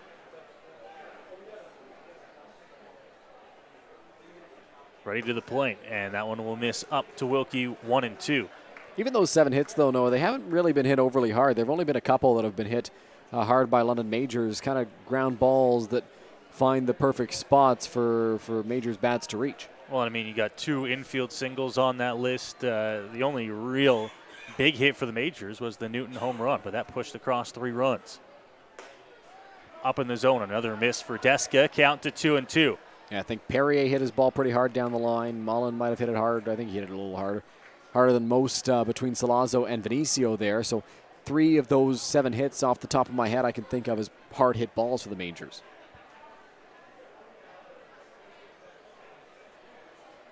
Deska ready and just missing outside to Wilkie. From 0-2 now to 3-2. Good take there by the Majors center fielder. Tough one to look at off the outside, but Wilkie gets the call. And now Deska, who we touched on, has had success in the 3-2 counts. Think he comes with the fastball again? I think so. He seems to be really confident in, especially in this spot. Goes to the curveball, and it works. A strikeout for Deska, his 7th of the ball game. Gets him out of a little bit of a jam in the bottom of the third. Majors still holding on to a 4-1 lead here in Game 3 of the IBL Finals. You're watching on MajorsTV. My name's Tiffany Christie, and I take care of the sales and marketing at Rickard Promotions and Recognition. Some of the things that we do at Rickard Promotions and Recognition is we bring your brand to life. We kind of put your logo on anything that you can give away or brand. and we can service clients right across Canada. At Rickert Promotions Recognition, we can take care of your designing of your logo for any artwork that you need done for the branding. And a lot of people don't realize we can do that here. We also have our in-house production that we take care of your order from start to finish right here at our one location. So with keeping everything in-house from graphic design to in-house production, we're able to get you your order a lot quicker with a faster turnaround time. We'll help gather your ideas together, give you some options to kind of narrow down the search for you, whether it be from your apparel to promotional products. And from there, we'll get your mock-ups done, proofs done, order done, and the quality control is right there all along the way for you.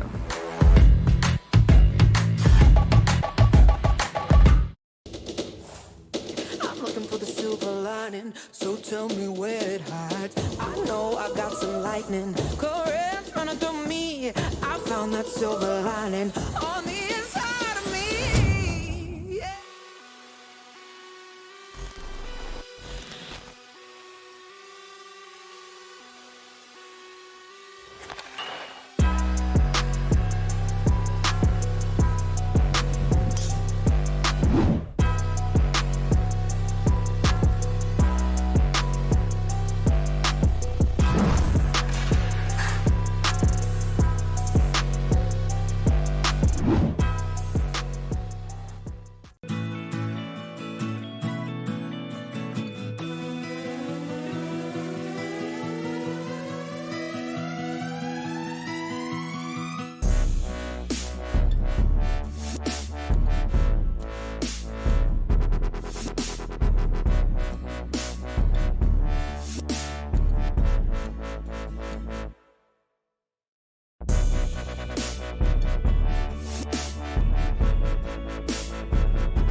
Capturing emotion in every shot.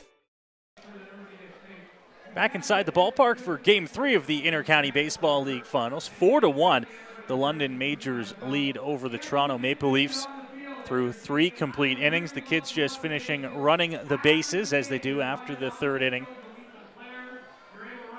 of every home ball game here, and a much bigger crowd there on this Friday night. Nearly 4,000, if not over 4,000 people in the seats for this ball game. And a lot of kids here on this Friday night. Jose Arias gets ready to take on the Leafs order here in the top of the 4th, and he's doing so with a 4-1 lead. The Majors with a run in the bottom of the 1st, and then 3 off the bat of Jacob Newton in the bottom of the 2nd. They were held off the score sheet in the bottom of the 3rd as we go to the 4th. Quick check of the out-of-town scoreboards in Major League Baseball. The Toronto Blue Jays out in front of the Baltimore Orioles, 4-2 right now. Bottom of the 6th inning so far.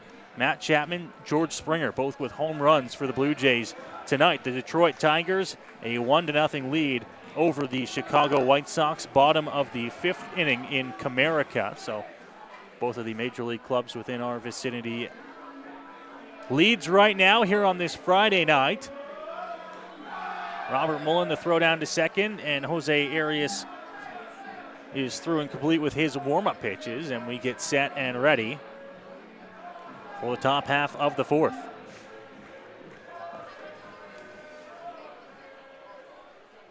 Marcus Knecht will lead things off here for Toronto.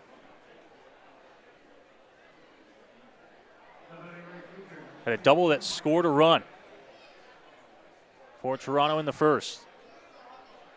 Flew one out to left, landed around the 330 sign.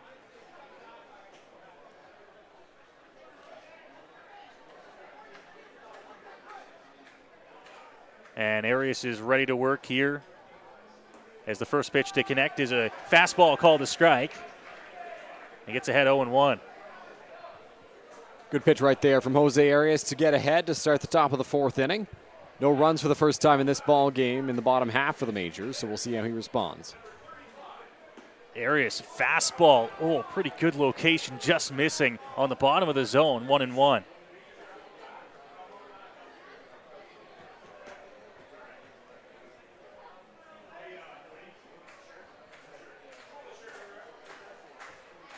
One count. And Arias will miss outside. 2 balls and a strike here to begin the inning.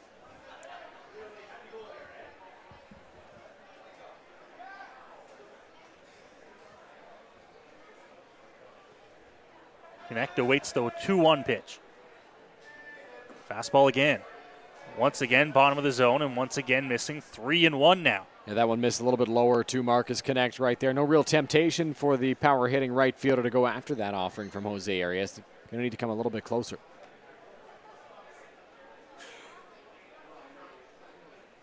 Comes right at him now, and this one's popped up sky high. Mullen looking back, and he's going to run out of real estate as that one bounces off the roof here of the grandstand. A foul ball. Count moves to full. Thought for a moment maybe Mullen, maybe Wright was going to have a chance to make a play on that baseball, but well out of play for a foul ball. Taylor Wright at third actually started running in as if he thought he might have had a shot at that baseball. It was Robert Mullen who was the closest, but he needed probably another 10 to 15 feet of space to be able to make that catch, and that's taking into account the deep foul territory here at Labatt. 3-2. Jose ready, deals, and it'll miss. Ball 4. Marcus Connect will be aboard with a leadoff walk here for Toronto in the 4th. Yeah, that one just low and away to Marcus Connect. A very, very good take. That one's close, but it is a ball, and Connect able to lay off of it and reach to start the inning.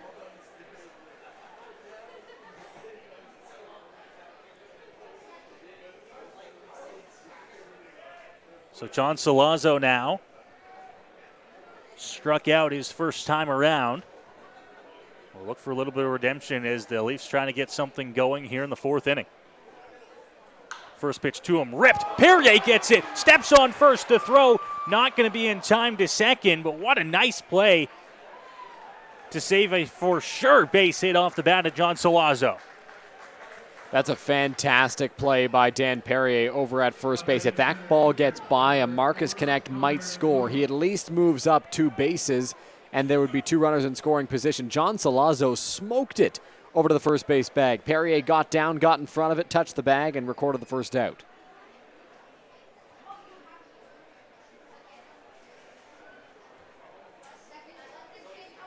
That was a big out there. Perrier stabbing at that ball and finding it inside the glove.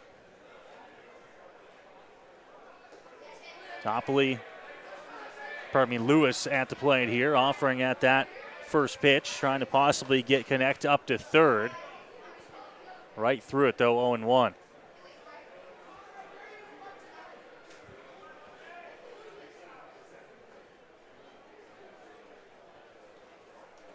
Arias ready to the plate. Lewis fouls it back into the screen. 0-2 now. Big hack right there from Connor Lewis. Just did get a piece, fouling it back towards the screen.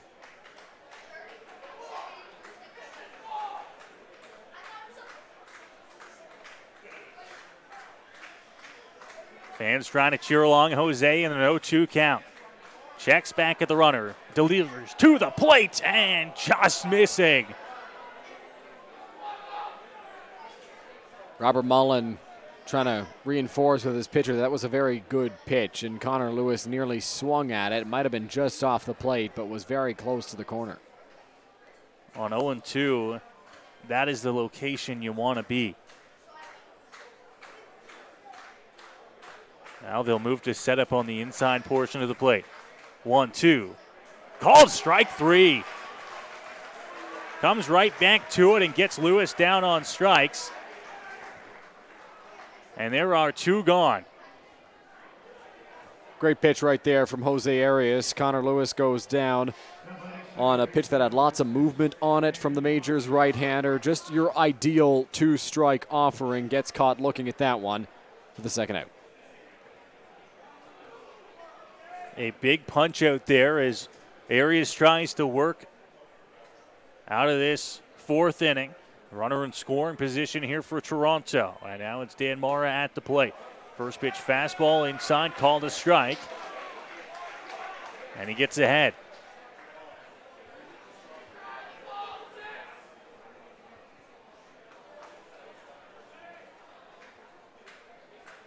Once again, righty comes set. Stares down the base runner. Now back to the plate.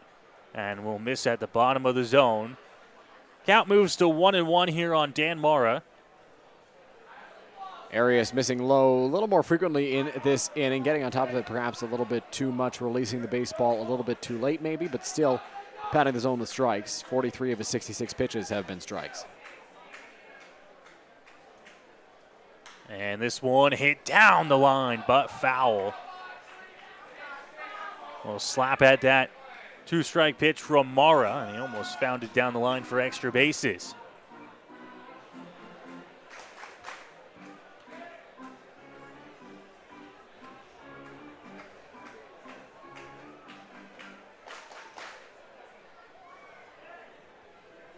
Arias has had himself in a lot of two-strike counts. Looking for strikeout number 6 in the ball game. Here's the 1-2, and it's outside. Sharp break on that pitch from Jose Arias, and Dan Mara did not chase. Thought about perhaps going after that offering, but was low and away, so count moves to 2 balls and 2 strikes. We'll see what Arias selects to come with here. Likely closer to the strike zone, maybe an elevated fastball to see if he can put him away.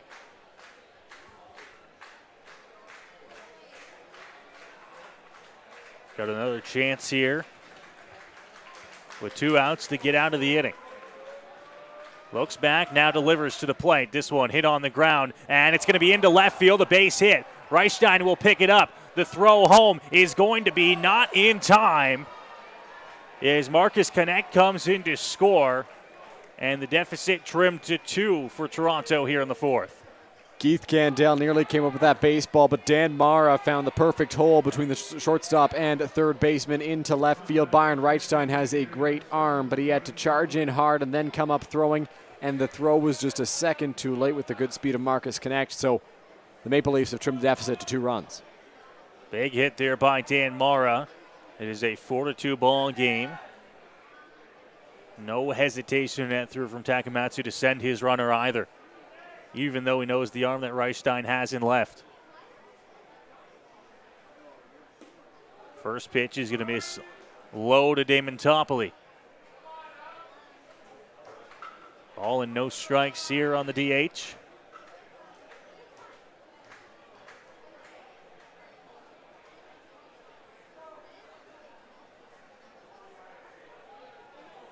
Runner at first. Arias to the plate now. Toppoli popped up, but out of play. Count evens at 1-1 now. Good pitch right there from Jose Arias. Toppoli did a good job to get a piece of it. Fouled it back towards us here in the press box. Toppoli so far in the ball game is 0 for 1 with a strikeout swinging.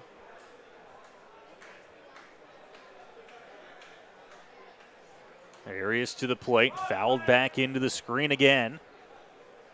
And it's now a ball and 2 strikes here on Toppoli. Jose Arias going to look to put Damon Toppoli away right here. Could not get Dan Mara when he had 2 strikes on him. Could not get Marcus Connect when he had 2 strikes on him. So looking for a strikeout or an out in any way he can get it. He'd love to get the Majors back on the bats.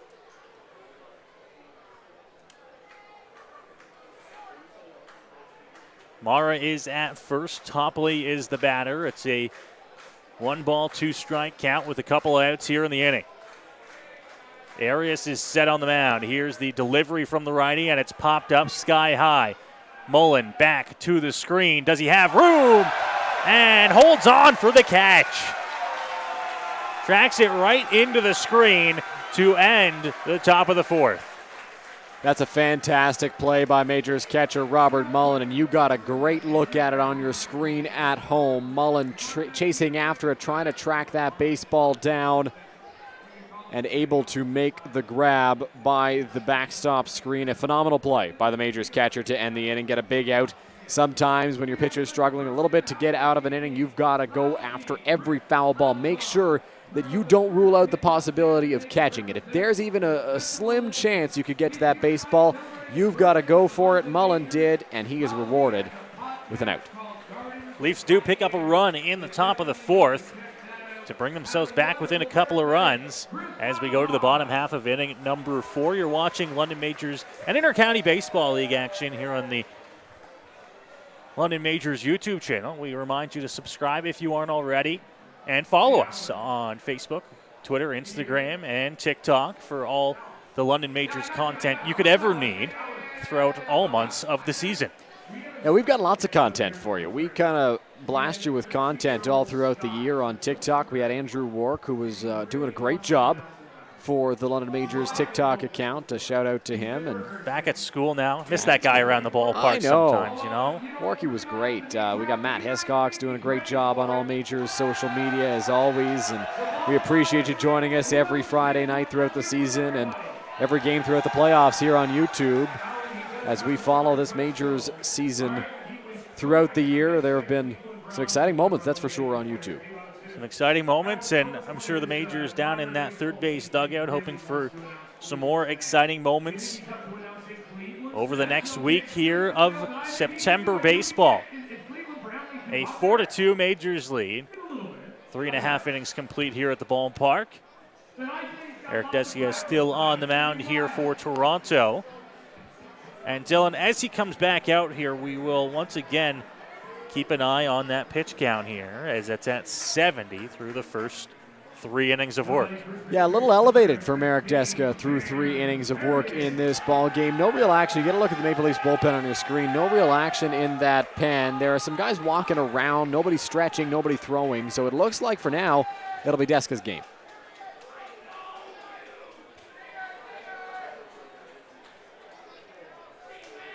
Perrier had a nice defensive play in the top half of the inning, and now will lead off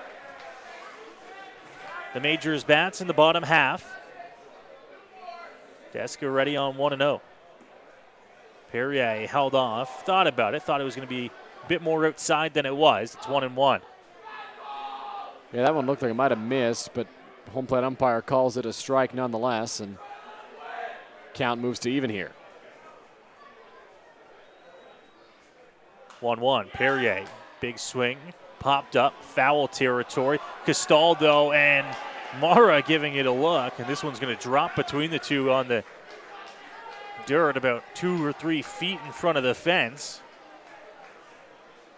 There's a long run for both of those guys, and it drops to move the count to 1-2.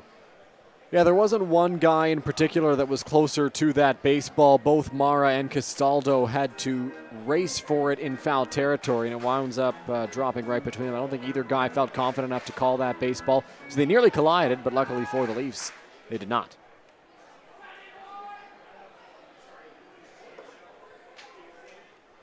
Deska grabs his sign on 1-2 against Perrier. And a swing and a miss. Fastball right by him. Up in the zone, and there's one gone. Another good pitch from Marek Deska. Yet another strikeout in this ball game for the Maple Leafs right-hander. Dan Perrier comes up empty on that swing as he chased a pitch up above the strike zone.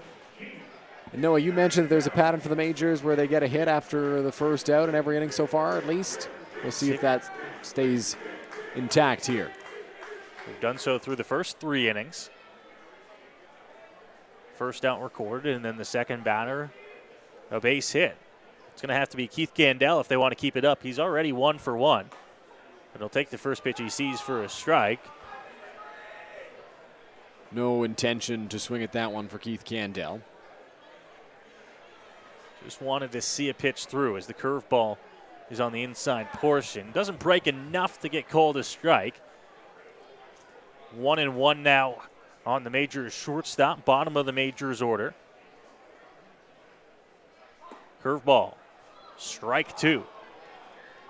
Second time this inning that we've seen that curveball get called in a similar spot as a strike on both Keith Gandel and Dan Perrier. Deska seems to have found a place where it'll be consistently called a strike.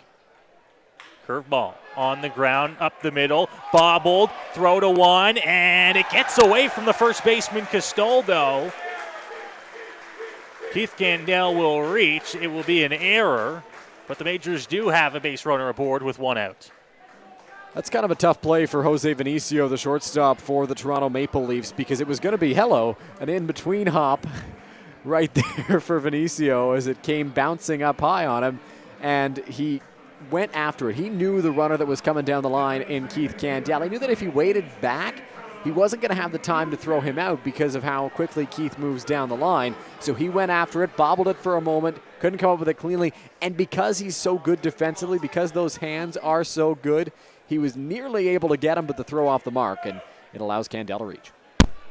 So Jacob Newton will come to the plate here. Majors have a runner aboard with 1 out in the inning. Newton had the biggest blast of the ball game so far. That 3-run shot back in the second. Scored 3 of the 4 London Majors runs so far. Just a huge, huge hit for Jacob Newton right there. Came up clutch when the Majors needed him.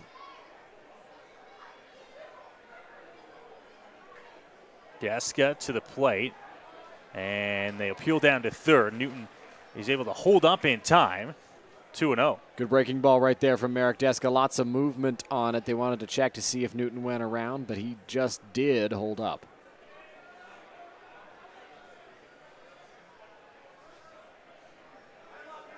Candell is at first.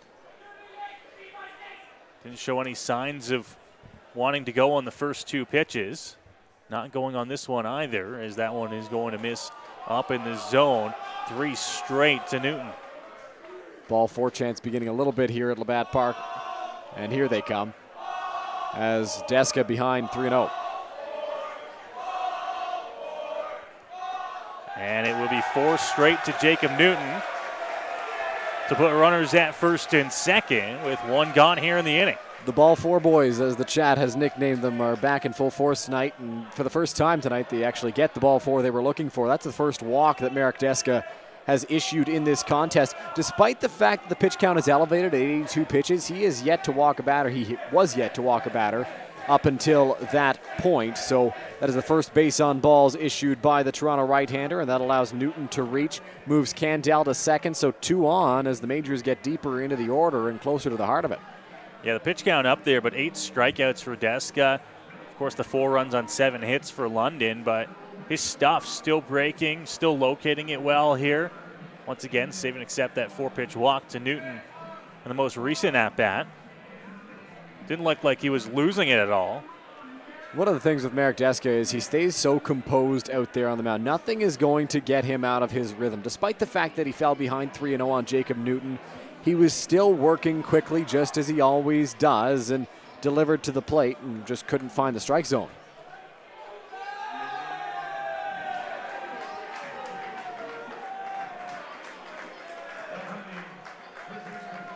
That'll bring up Taylor Wright to the plate here.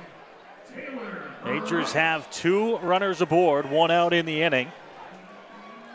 And after the Leafs scraped a run across in the top half of the 4th, the Majors would love to get some back here in the bottom half. There is action down in that Leafs bullpen as this one's going to be drilled into left field, and it's going to roll into the gap.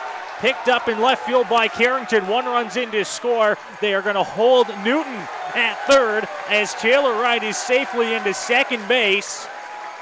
It's a 6-2 ball game. Taylor Wright, after the 4-pitch walk, jumped on 5-2, sorry. on the first pitch he saw and laced it into the left center field gap for a double, allowing another run to score, and the Majors extend the lead. So Cleveland Brownlee will come to the plate. 2 runners in scoring position for him. Still just 1 out in the inning.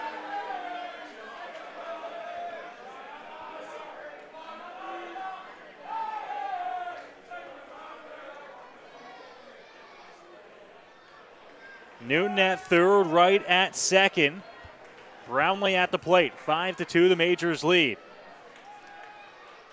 Deska delivers, and the first pitch will miss upstairs to Brownlee. Good pitch right there from Marek Deska. Didn't miss by very much. Cleveland had no intention of swinging at that one and took it for ball 1.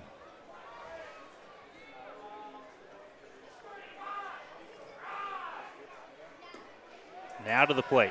Once again, we'll miss to Brownlee. 2-0 here to the Majors' designated hitter.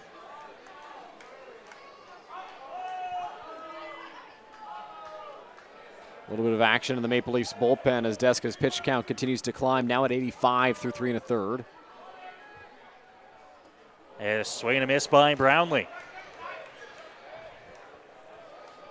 Was expecting maybe a fastball on that 2-0, but he was right through it. That's now 2-1. Dustin Richardson, it looks like, loosening up in that Maple Leafs bullpen. Curveball got a piece of it, but it's back into the screen.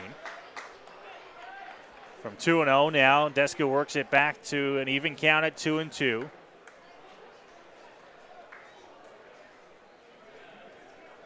Great job battling back by Marek Deska in this trip to the plate for Cleveland Brownlee.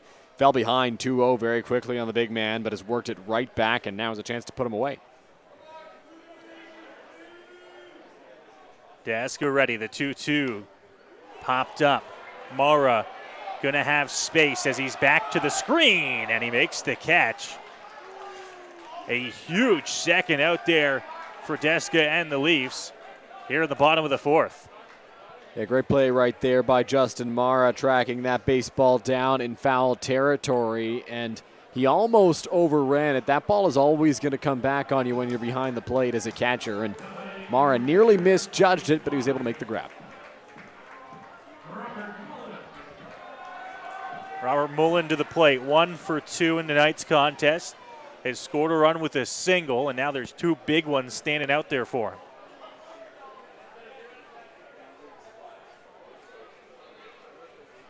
Deska still in the ball game here for Toronto. First pitch misses up in the zone.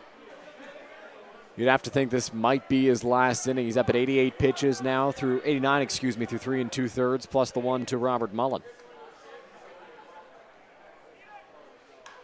Mullen fouls it off. Down to the Majors bullpen. Count 1-1. Dylan, I wouldn't be surprised either if this could possibly be his last batter if he does not get Robert Mullen. Byron Reichstein on deck, the lefty in the bullpen. Yeah, with Richardson loosening up, being a power-throwing lefty with a power lefty in Byron Reichstein due up on deck, you're right, Noah, this might be the last batter either way for Marek Deska. Up in the zone. 2-1 now to Mullen.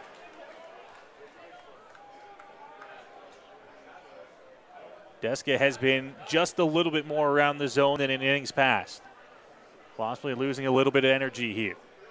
Curveball missing low now, 3-1. Mullen well ahead in this count, can't allow himself to get anxious.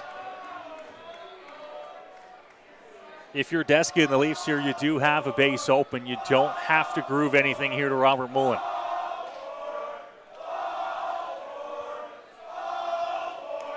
And it'll miss off the plate. The walk loads the bases here for Byron Reichstein. Takamatsu on the edge of the dugout. We'll see if a move is on the horizon. Now standing on the warning track, looking down to the bullpen and walking out towards the mound. It looks like we were right, Noah. That's going to be the last batter for Marek Deska in this ball game in all likelihood, unless Takamatsu is going out for one more pep talk just to try to get him through this inning, but I would doubt that with Richardson looking ready in the bullpen. Takamatsu makes the trip out to the mound. Deska's night is over. The Leafs are going to the bullpen here in the bottom of the fourth inning.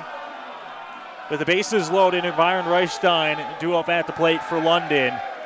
We'll have the pitching change for you when we come back here from Labatt Park on Majors TV.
capturing emotion in every shot.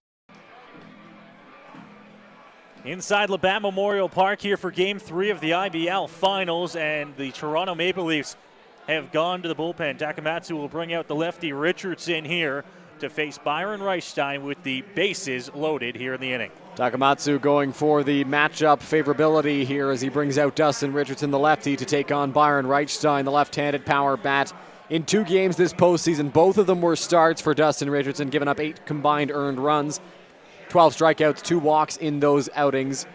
Has not worked since September 4th against the Welland Jackfish when he went 4, allowed 7 earned in that game against Welland. In the regular season, had a .450 earned run average in 8 games pitched. None of them were starts, 2 saves in 10 total innings.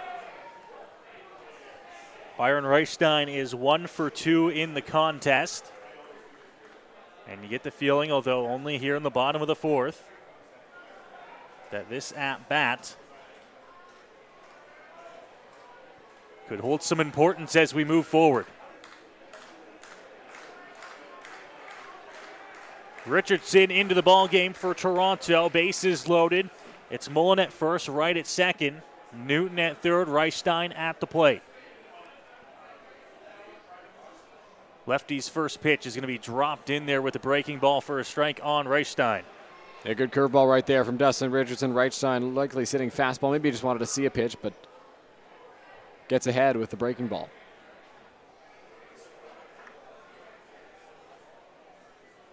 Ahead 0-1.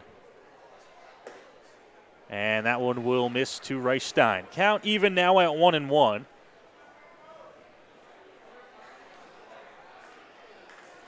Crowd has been into the ball game all night long. Their Majors leading 5-2, but you can get the sense that a hit here would send this place into a frenzy. Reichstein popped up. Shallow left field. Out is Vinicio. Calling him off is Carrington to make the catch and get the Leafs out of a bases-loaded jam in the bottom of the 4th inning. The Majors do get a run back here in the inning. They've restored that 3-run lead. It is a 5-2 London Majors lead after 4 complete here at the ballpark. We're going to break.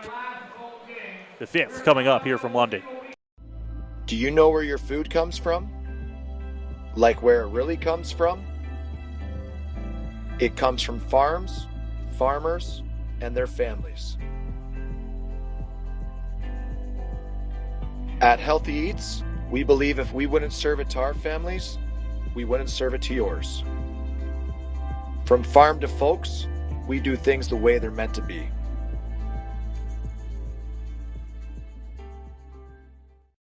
Here we go. Believe me, you've never heard a talk show like this. I'm sleeping with Joe Carter. By the way, Joe did not touch them all. Yeah, I have to say, like, your voice is fantastic. Meet Smitty. Listen, I'm the brains here. And Mitty. And I'm the good-looking funny one. This is the Smitty Mitty Show.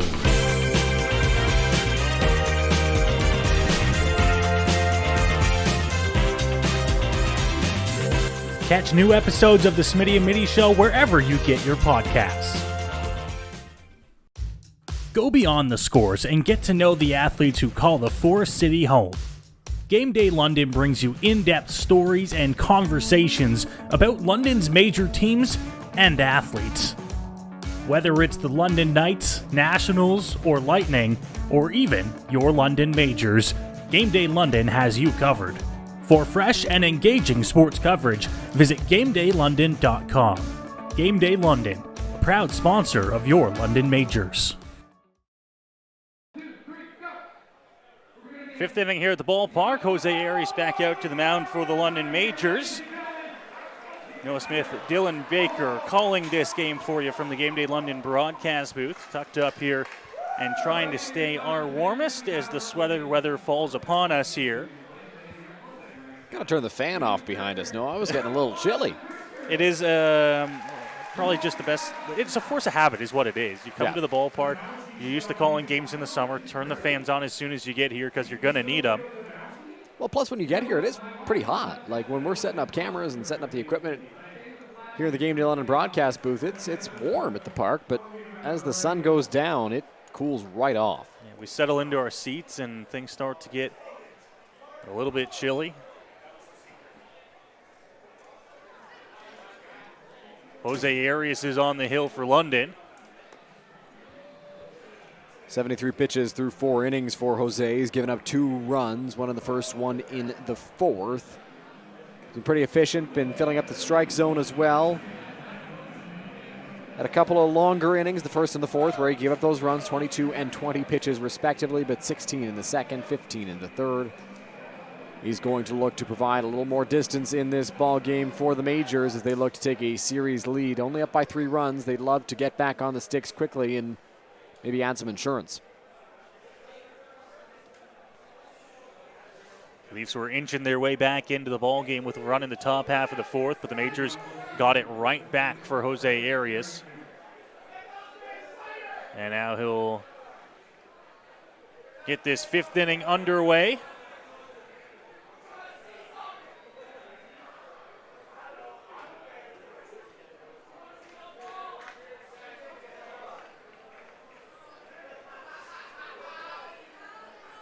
One puts down the sign. Jose agrees, and the first pitch of the inning will be swung on and missed. Carrington struck out looking in his last trip to the plate. Arias with a beautiful pitch on the outside part. Got him looking.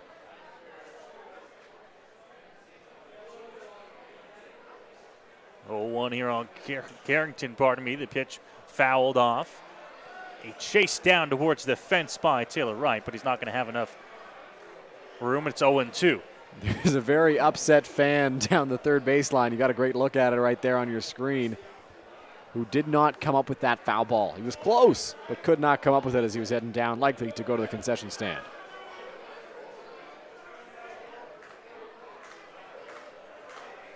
Oh, 2 on Carrington here. Jose well up in the count. Arias grabs his sign, delivers, and that one bounced past Mullen, and it's 1-2. Yeah, Jose Arias kind of overthrew that one as he fired it into the dirt, looking for the strikeout of Greg Carrington. Could not get there as he did not chase.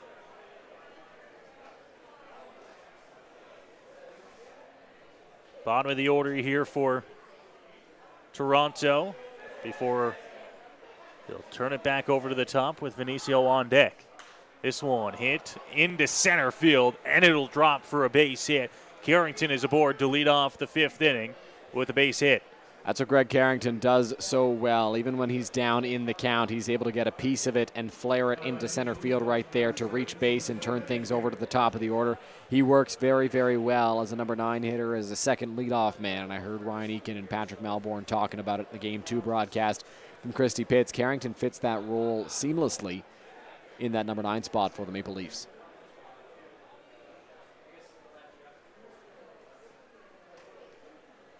So Arias right away working from the stretch here. As it's back to the top of this Toronto order. Off on the pitch. It's going to be off to third base. Vinicio not going to get there, as throwing him out is Wright. Carrington up to second. He rounded second, but did not go to third. That ball nearly found the exact hole that Jose Vinicio was targeting. With Keith Candell crashing second base on the stolen base attempt, that opened up the left side of the infield, and Vinicio did hit it that way, but he hit it right to Taylor Wright, who was playing in case there was a bunt. So he was able to make that play, fire a strike over to first. Arias and Candell immediately bounced and went to third base in case Carrington rounded hard and wanted to risk it for third, but he stayed at second base. That almost works as a bunt as well for Vinicio. Although Carrington had a good jump at first. You think he might have had second base swiped either way. And now he's going to go again. Pitch inside. Mullen to throw down. Not in time. There is the speed of Greg Carrington, and he's 90 feet away. Not only is Greg Carrington a very fast base runner, he gets great jumps on pitches as well. He got a great jump on the one that Vinicio grounded over to third base, and got a great jump on that last pitch from Jose Arias, allowing him to swipe third. So now he's 90 feet away for Jordan Castaldo, who's 1 for 1 in the ball game today. Has a double to left field and a walk. Mullen out to talk things over with Arias. Carrington up to third. Castaldo at the plate. Majors not going to pull the infield in with a 3-run lead. Not only do they have the 3-run lead, but they also have a big bat at the plate in Castaldo. Castaldo takes, and they'll appeal down to see if he went around. He does not. 2-0 now. If you're the Majors, you're willing to concede the run at the moment in order to keep a baseball from Jordan Castaldo on the infield, if that's possible. So Newton is right on the cut of the grass, so is Candell. 3 straight will miss to Castaldo, as Arias now falls behind 3-0, and some light action down in the London Majors bullpen. Braden Farrington begins to throw.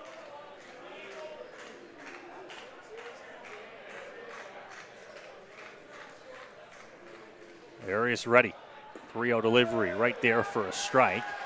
Castaldo taking all the way, and it's 3-1. Second time tonight that Jordan Castaldo's found himself in a 3-0 count, taking all the way both times. That one right there, a called strike, and count is 3-1. We'll see if Arias can work his way back into it. Comes inside, and that will be a walk to Castaldo. So the Leafs will have runners at the corners, just 1 out here in the inning. Pitch count up over 80 for Arias now. Double barrel action down in the Majors bullpen. You could afford to be a little bit more cautious with Jordan Castaldo right there because first base was open, though you don't really want to face Justin Mara either. There was no good option. At least, like you mentioned, double play is now in order for Jose Arias in the Majors. We'll see if he can get a ball on the ground to turn 2 here.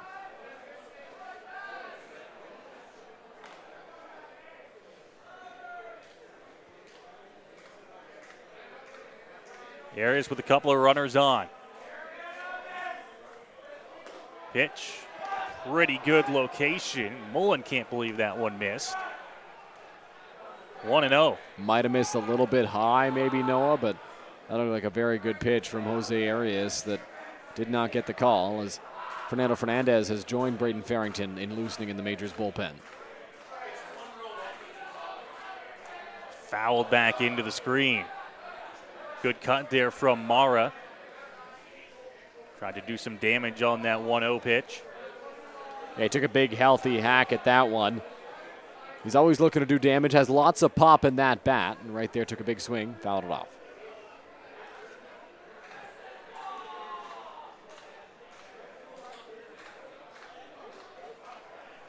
Castaldo a short lead at first. Carrington off at third. The 1-on is swung on and missed by Mara. Another big swing from the Maple Leafs backstop. That one looked like maybe Arias took something off of it. Came up empty on that hack. Count moves to a ball and 2 strikes.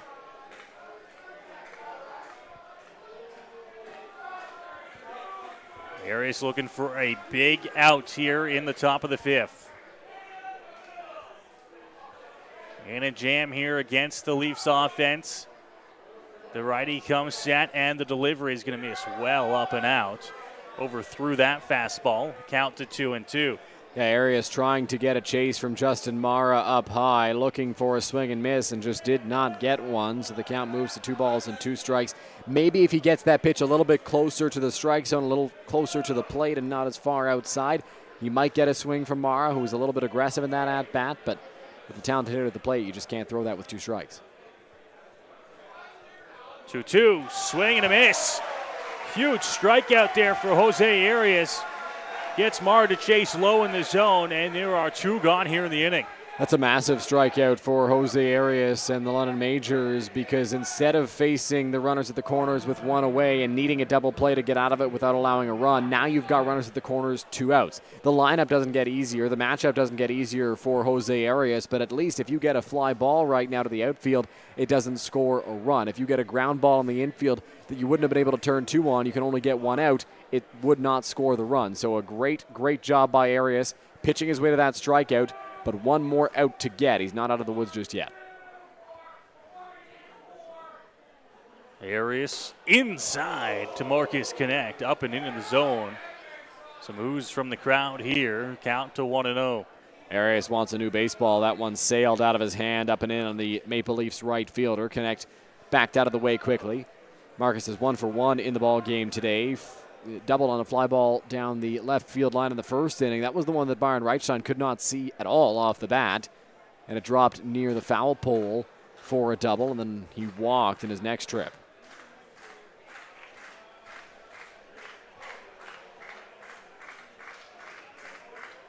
Connect awaiting a 1-0 pitch here from Arias. And he drills him right up on the shoulder. And that will load the bases here for Toronto with 2 outs in the inning. Arias clearly frustrated out there on the mound. Threw one that sailed up and in on Marcus Connect, and then the next one came right back in and got him in the shoulder. So bases loaded, 2 away.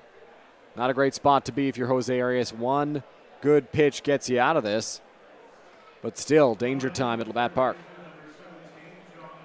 John Salazzo to the plate with the bases loaded. Huge spot here for this Leafs club. Huge spot for Jose Arias looking to work out of the inning.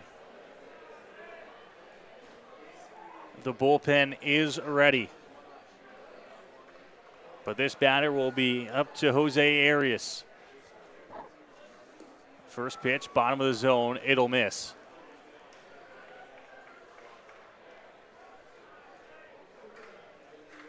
.56 of Jose Arias' 91 pitches in this ball game have been strikes, 61%.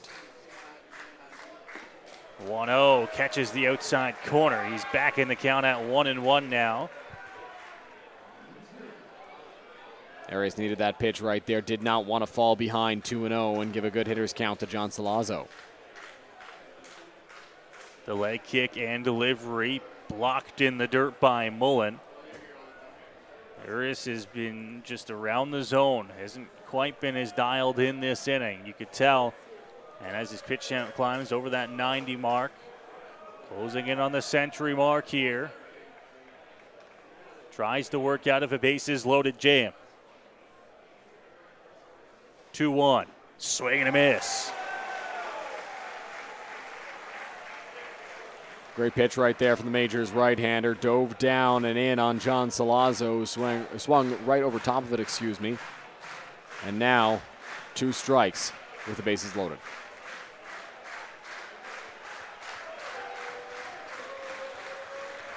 Arias from the full wind here on 2-2 and just missing at the bottom of the zone. Mullen thought that could have and should have been strike 3, but instead it'll be ball 3. So full count, 2 away, bases loaded. All the runners will be on the move on this next pitch.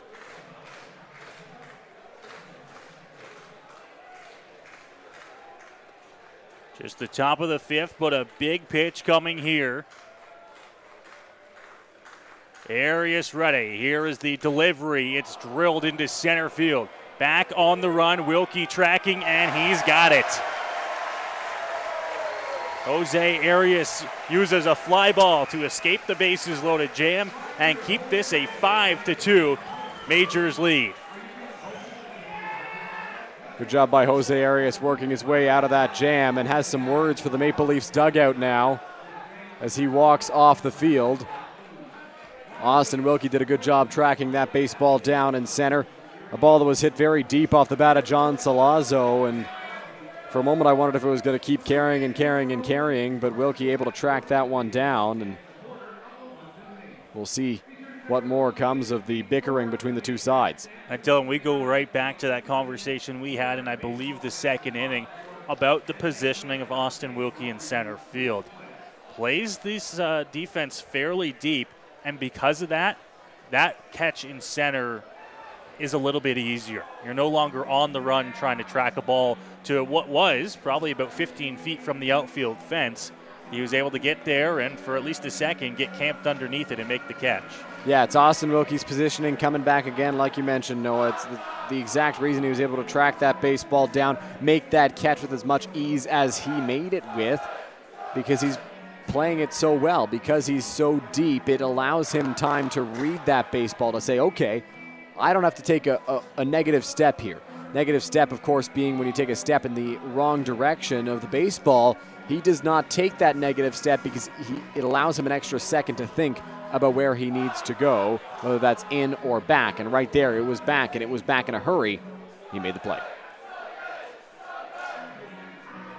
Richardson still on the hill for Toronto. Came in to get the Leafs out of a jam of their own in the bottom half of the fourth. And now we'll go through the middle of the Majors lineup here in the bottom of inning number 5. Dustin Richardson looks like he is in some discomfort right now out on the mound. Action in the Maple Leafs bullpen, and Justin Mara, I think, called out Garrett Takamatsu from the Maple Leafs dugout to talk to his big lefty. Home plate umpire Mike Guthrow out there as well. Dylan, this is something that never an official word, but you had heard rumblings that Dustin Richardson wasn't feeling all right. You might not see him in this series. We were a little bit surprised to see him in this ball game, and yeah, they're going to be pulling him here. Yeah, Richardson didn't have the same velocity that he usually does in the 4th inning, and after a couple of warm-up pitches, he just looked at Justin Mara, and we got to look at it on our screen here. He just shook his head, said, I can't right now. I just can't keep going. I think he's in some significant pain. He tried to go out there for the Maple Leafs and give him a solid outing, but he's going to have to exit this ball game.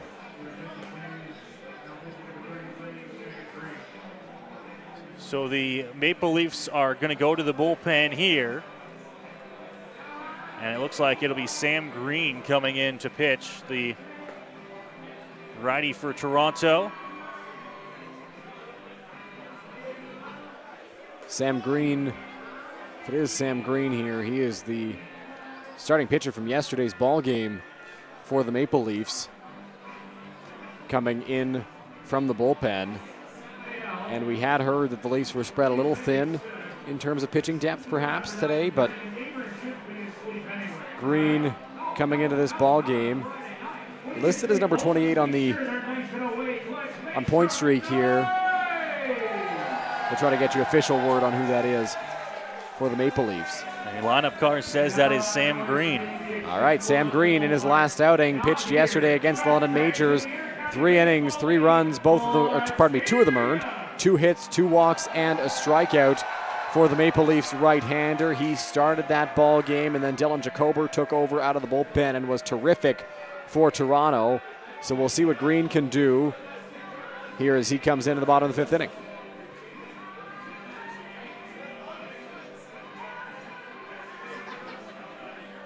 Bottom of inning number 5 here in London. Once again, the game 3 of the IBL Finals. Series tied at a game apiece. The Majors took the opener of the series Tuesday night here at Labatt. And then Toronto responded with a Game 2 win on home field of their own. Just yesterday evening,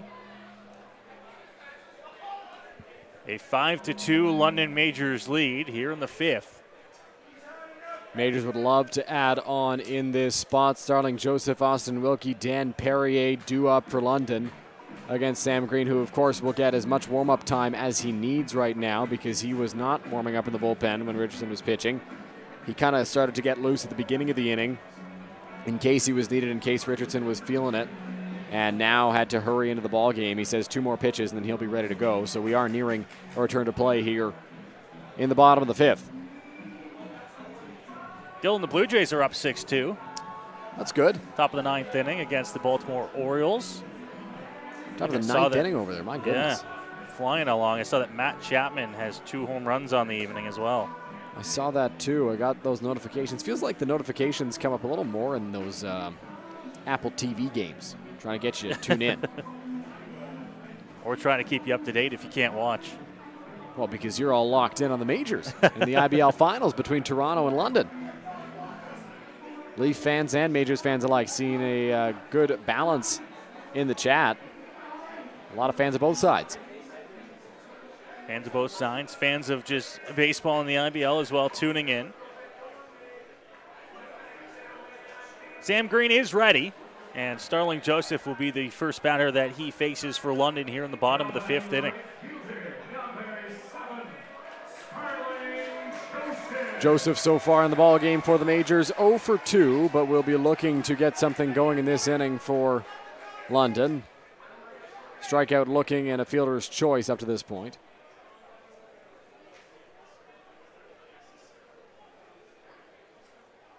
Joseph digs in that right-hand batter's box and gets ready here to face Green. First pitch in his outing is going to be swung on and missed. Fastball up in the zone. Joseph trying to attack it. And he's down in the count 0-1.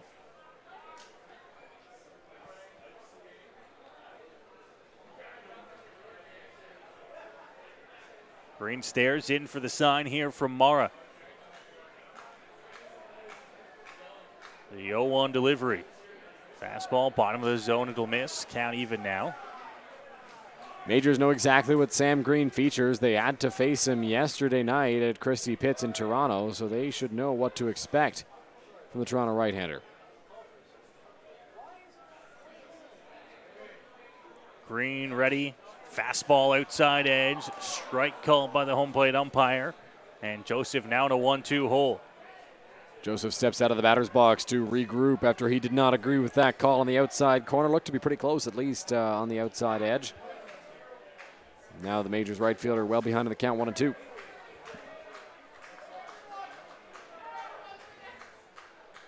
One and two pitch coming here from Green. Curveball, and that one gets away from Mara. No offering from Joseph. Count now even, 2-2. Breaking ball right there. Did not tempt Starling Joseph. He didn't chase after it. Good toss by Matt Hiscox, the Majors photographer, across the diamond there. Showing off the cannon. 2-2. Green grabs his sign. Delivery, fastball, missing off the zone. Count now full here on Starling Joseph to begin the bottom of the fifth inning. Green with some pretty good velocity. Nearly got Joseph on that last pitch. Had some zip to it as it missed the zone.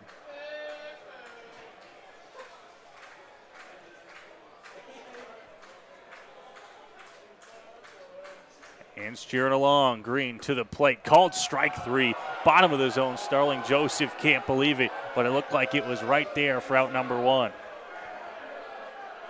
Joseph still talking to home plate umpire Mike Guthrow right now and saying, that's a few times tonight that you've done that to me.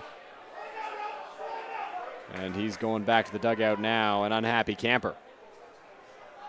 Rup Janardad had to come out there and make sure that his right fielder stays in the ball game. Bottom of the zone, it looked low, but not low enough that I think I'd be taking on 3-2. Yeah, it looked to be very, very close. And Joseph set down for the first out. And a big first out for Green here as he gets that first out of the bullpen. One gone here in the bottom of the fifth. First pitch fouled off and out of play by Austin Wilkie.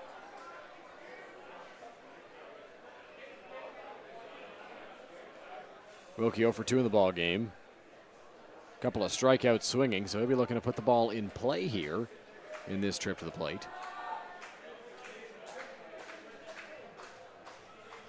Green delivery, fastball just off the outside edge. Wilkie with a good eye there, and he moves the count to 1-1 in his favor. You mentioned he's 0 for 2 so far tonight. Working on a 4-game hitting streak right now. Would love to extend it here. 1-1, fouled back into the screen. Wilkie, the type of hitter that when he gets in those ruts, they never seem to go on for that long.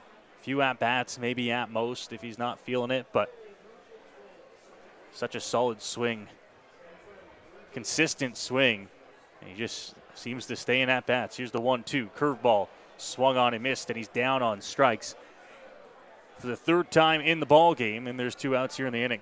Yeah, 3 strikeouts swinging for Austin Wilkie so far in this ball game. A breaking ball that Justin Mara did a great job keeping in front of him, and just applies the tag to Wilkie for the second out.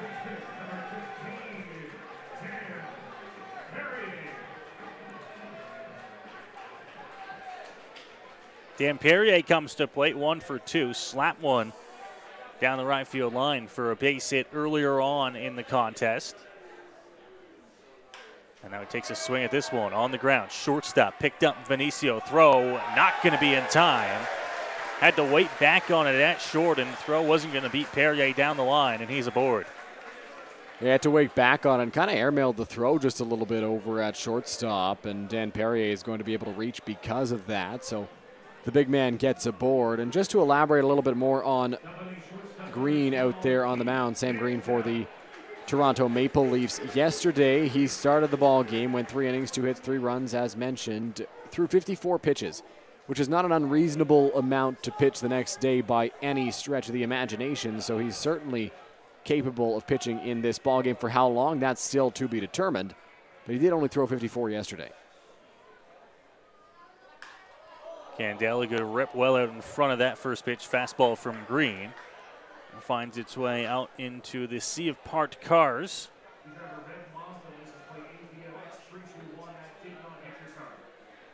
Perrier at first here after the one-out infield single.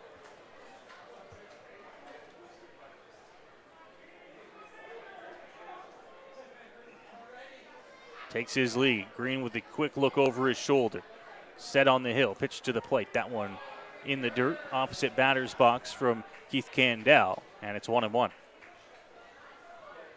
Pretty easy take right there for Keith Candel, laying off that pitch that was well outside.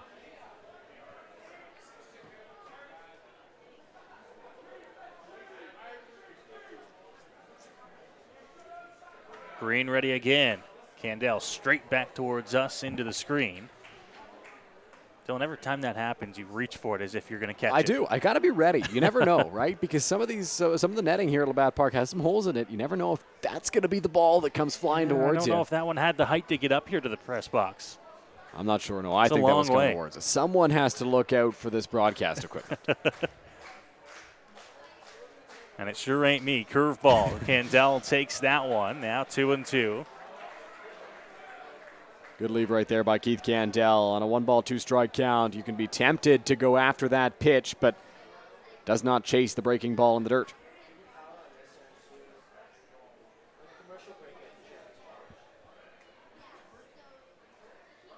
It's a 2-2 count. Green ready, delivers. This one well outside. Easy take for Candel, and now it's full.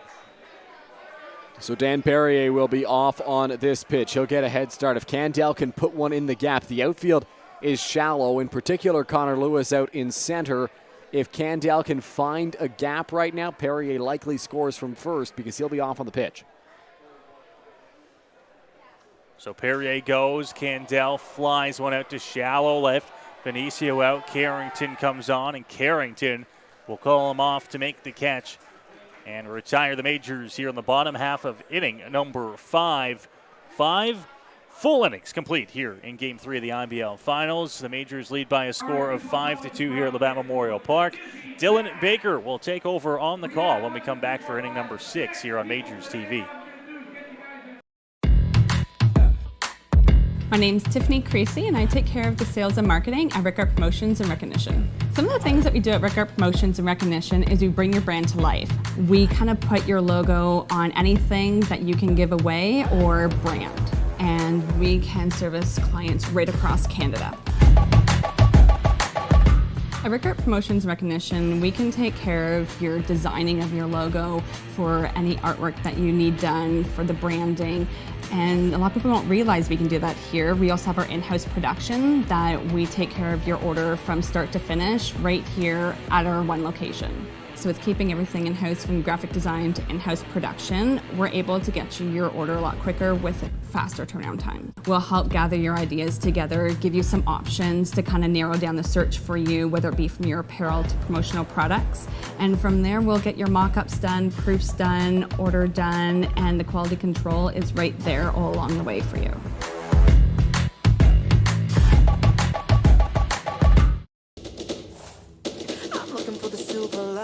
So tell me where it hides. I know I got some lightning currents running through me. I found that silver lining on the inside of me. Yeah. Welcome back to Majors Baseball on Majors TV. It's the IBL Finals between Toronto and London here from Labatt Park. Jose Arias back out on the mound as the Dizzy Bat race concludes. Always a fun time at Labatt Park when the Dizzy Bat race gets going. Some kids falling over left and right and just trying to find Paul or Al. I'm not sure who was at the end there. One of the tremendous Majors Game Day crew members. They're both down there. They are. I just don't know who's at the end, who's at the beginning. Who's telling them to go and who's telling them you won. I think it's usually Al at the finish line. Is it? Okay. If I'm not mistaken. I could totally be wrong. I'll be honest with you, I don't watch a lot of them. I just hear them going on. I hear the screaming over the microphones from Al Coombs down at field level. And a lot of the time, I zone it out. So for the Toronto Maple Leafs, it'll be Connor Lewis leading off the top of the 6th inning. He's 0 for 2 in the ball game today. Popped out to third and struck out looking up to this point.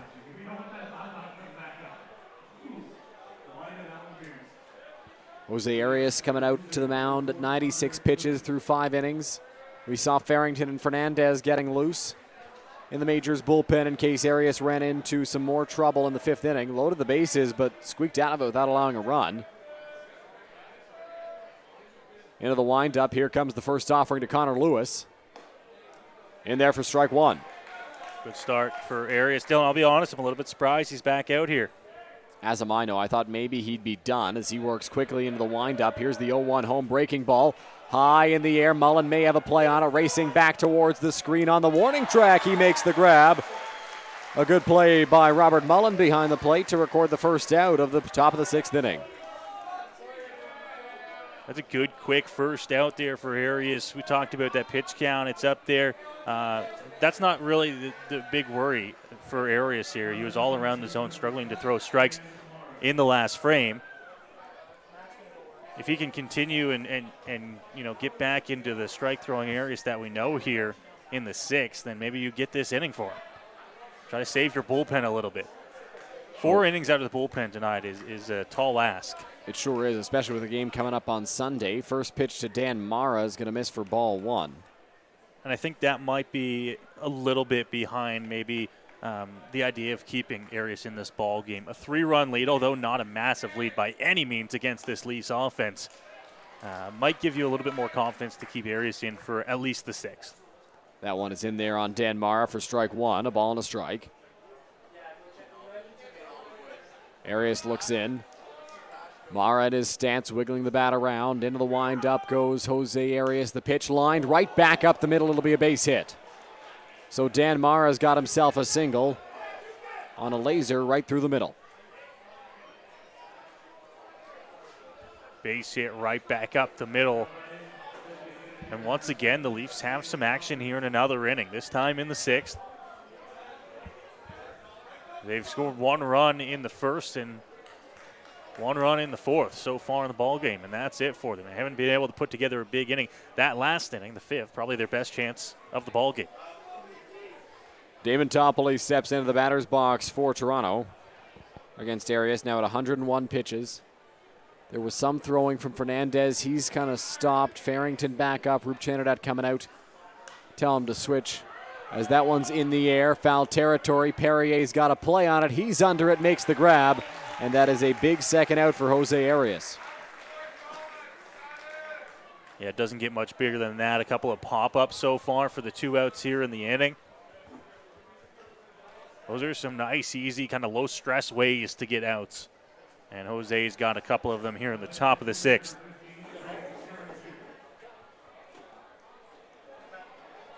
Greg Carrington now into the batter's box with 2 away.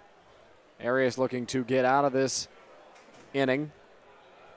Over 100 pitches at 102. Fernandez waiting around in the bullpen. He looks to be ready. Arias comes set. Here's a peek at us in the booth. Pitch on its way. Off the plate.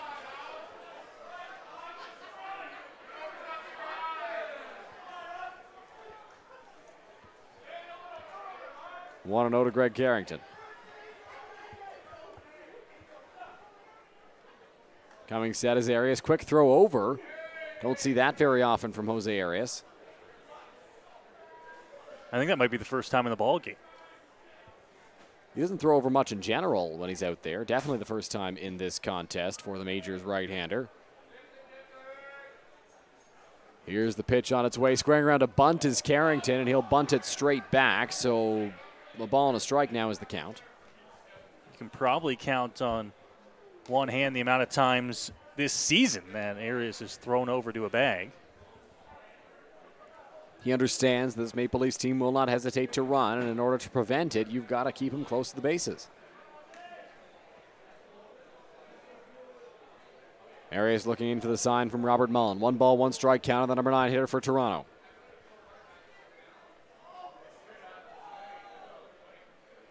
Pitch on its way. In the air. Into the outfield goes Jacob Newton. Camping under it. He's got to be on it. He makes the grab, and the side is retired. So Jose Arias is through 6 complete innings now.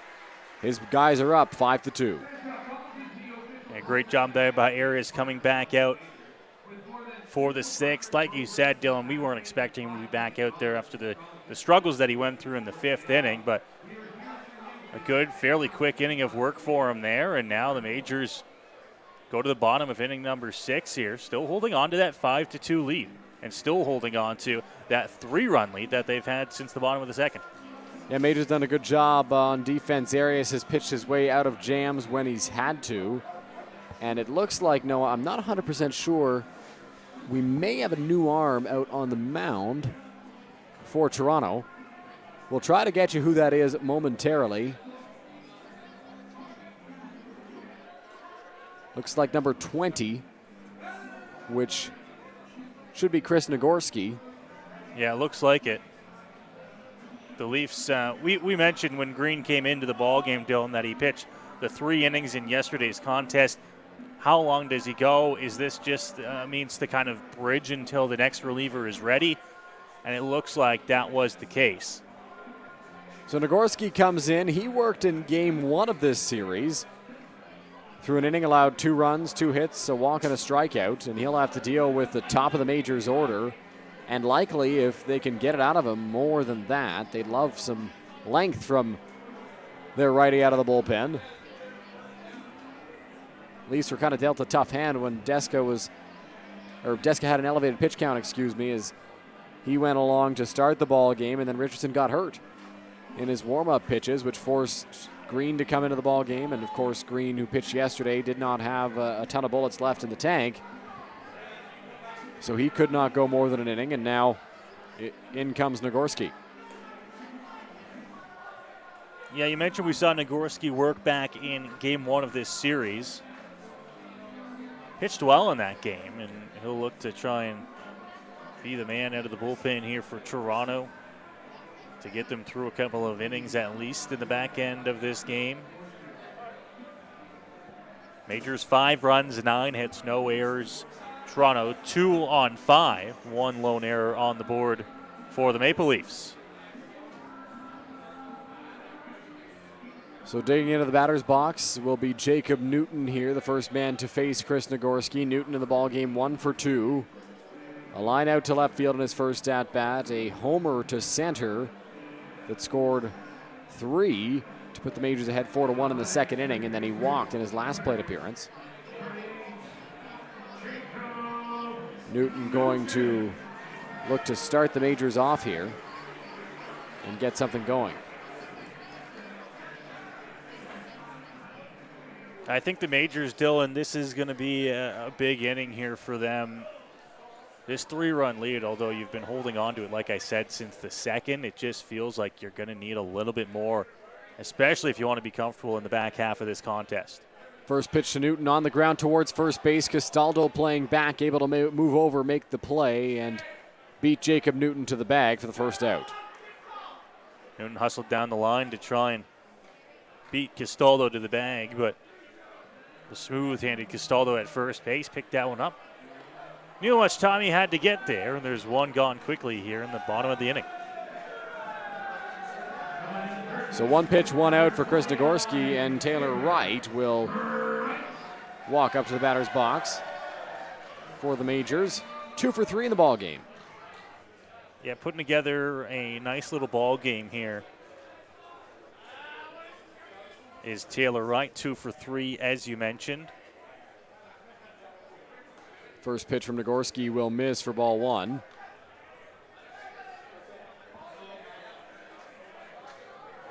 Looks like Jose Arias getting some hugs and handshakes down the left field line, so he might be done. Talking to, I believe, Fernando Fernandez in the bullpen as that pitch is in there for a strike on Taylor Wright. It's 1-1. 1-1 now on Wright, and I think that's probably the smart move. You got that one extra inning out of Jose. 1-1 to Wright is fouled off. A ball and 2 strikes. And now that you've got that one extra inning, you can go to the bullpen knowing that you just got to get through 7, 8, and 9 if you can hold the lead. 1 ball, 2 strikes, 1 out to Taylor Wright. Nagorski ready out there on the mound. Here's the offering. Wright on the ground to Mara at second. Gets a hop, throws over to Castaldo, and there are 2 gone now in the 6th inning. Nagorski just rolling the ground ball out to second base. Mora picked that one up, fired it across easily to retire Taylor Wright. And just like that, 2 fairly quick and easy outs for Nagorski here in the bottom half of the inning. But now he's going to face the big dog in Cleveland, Brownlee, who's 1 for 3. The 1 was an infield hit for Brownlee. Left fielder Greg Carrington very deep out and left. Let's go Cleveland chant at the ballpark. First pitch from Nagorski misses for ball 1. We've seen the Leafs attack Brownlee with that inside curveball now a couple of times so far tonight. Brownlee took that one. It did not break around the plate. 1-0 home from Nagorski. Brownlee, big hack, comes up empty, 1-1. Yeah, he knew he was out in front of that one. I don't know if he was expecting them not to go back to the curveball a second time. But he was out in front of it. Just couldn't hold up enough to make contact. Nagorski ready. 1-1 is the count. 2 away. Pitch home to Brownlee. That's in there for a strike. It's 1-2. Working Brownlee in a way that I think he certainly did not expect. Curveball, and then the fastball. 1-2. 1 ball, 2 strikes, 2 away. Nagorski looking to put away Cleveland Brownlee. That pitch is going to be swung on and missed for strike 3. So Brownlee down on strikes, and that'll do it for the 6th inning. Majors up 5-2 through 6 completed Labatt Park. You're watching the IBL Finals on MajorsTV. Do you know where your food comes from? Like where it really comes from? It comes from farms, farmers, and their families. At Healthy Eats, we believe if we wouldn't serve it to our families, we wouldn't serve it to yours. From farm to folks, we do things the way they're meant to be.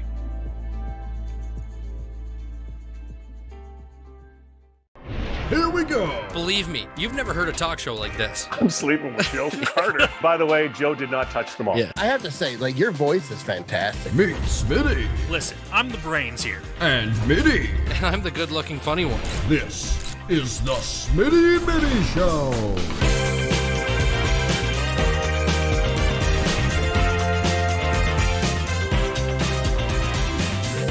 Catch new episodes of the Smitty and Mitty Show wherever you get your podcasts.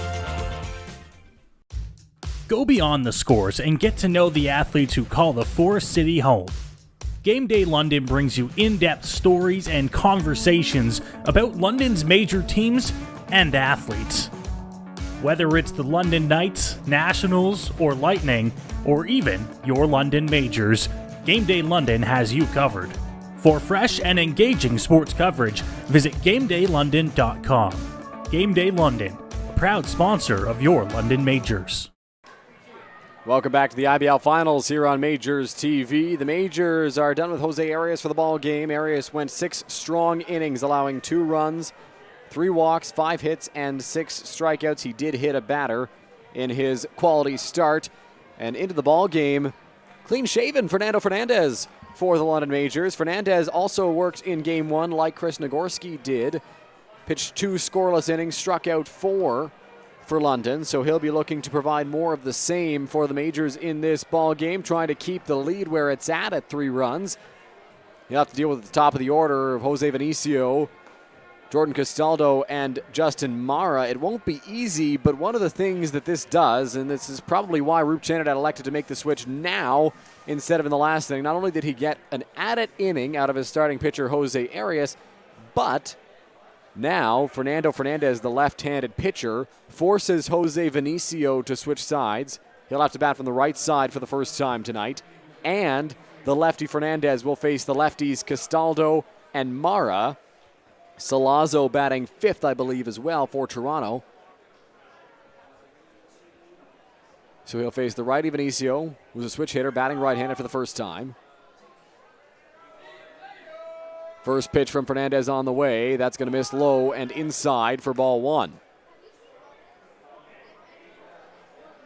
Fernandez had a bit of a slow start to his season, but has really turned things around, became a heavily relied upon arm, and a successful one at that for the majors as the year went along. That pitch to Vinicio is skied, not particularly deep. Newton is into shallow center field, camped under it, makes the grab, and that'll be the first out of the top of the seventh inning.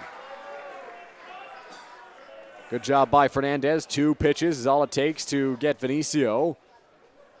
And now Jordan Castaldo's big bat will saunter into the batter's box. Castaldo 1 for 1, doubled in his first trip, and has walked twice since. The patience has been on full display for the Maple Leafs first baseman. Fernandez looks in for the sign from Robert Mullen. Battle of the single digits. Fernandez wearing number 8, Castaldo wearing number 5. Here's the pitch. In there for a strike. It's 0-1. Great job at working ahead there for Fernandez. This is a big part of the order here for the Leafs, and you get a couple of lefty bats mixed in there as well. Good move to bring the lefty in right at this spot. 0-1 home. In there as well for Fernando Fernandez. 0-2. You could see Castaldo at the plate there. Maybe not as much on that second pitch, but that first pitch, you just wanted to see it out of the lefty's hand for the first time tonight. No balls, 2 strikes on Jordan Castaldo. The offering on its way from Fernando Fernandez. That's going to miss for ball 1. Mullen thought he might have had strike 3. 1-2. Looked like it might have been just off the plate there. Fernandez looks into the sign, shakes once, shakes twice, now gets the one he wants. Comes set on the mound. Here's the 1-2 home. Low and away, 2-2. Tried a wipeout pitch and didn't get the swing from Castaldo. I think that's the second time in a row, not necessarily the wipeout pitch that we saw there, but they've gone outside. I feel like you might have a little bit more success here if you try to bring that maybe backdoor breaking ball on the inside part of the plate against Castaldo. Looking in is Fernando Fernandez. Castaldo looking out from the batter's box. Here's the 2-2 home. In the air, foul territory, well out of play over the grandstand and towards the parking lot.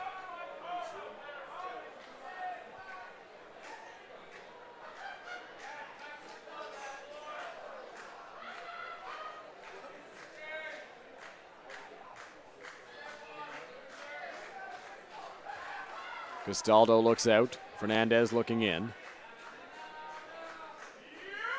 Here's the 2-2.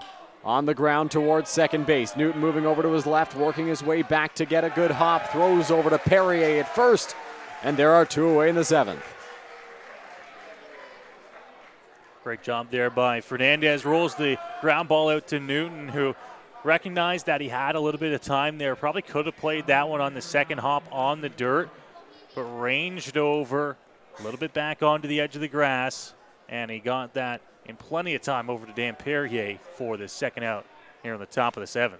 Justin Mara will dig into the batter's box. Here's the first pitch from Fernandez. That one will miss for ball 1.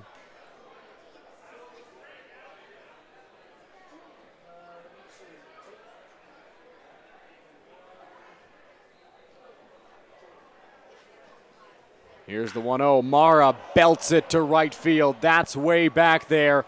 And no doubt about it for Justin Mara.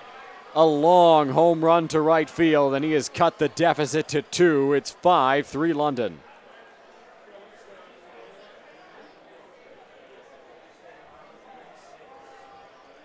Not a question there from Mara if that one was going to go. It was just how far it was going to clear the fence by. He knew it as soon as he left the bat, and you could hear it throughout the ballpark. He crushed that pitch from Fernandez. Silver lining for the lefty. Nobody aboard. Still a 5-3 Majors lead. So Fernando Fernandez already looking to attack Marcus Connect here. And bounce back from the home run. Mara hit that one a long way to right field. Second home run I remember from Mara where he just absolutely turns on it to right as that one's fouled off. 0-1.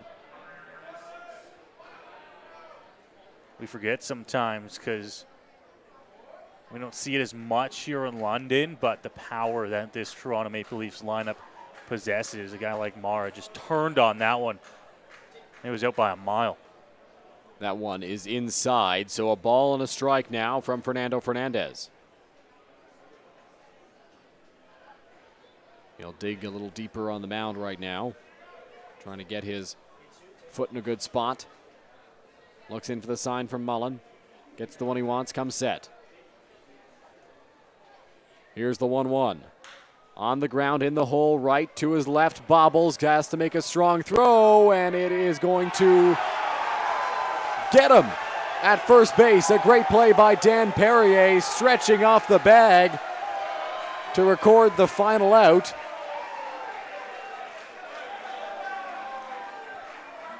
On what was a bang-bang play at first. Takamatsu sprinting across the diamond.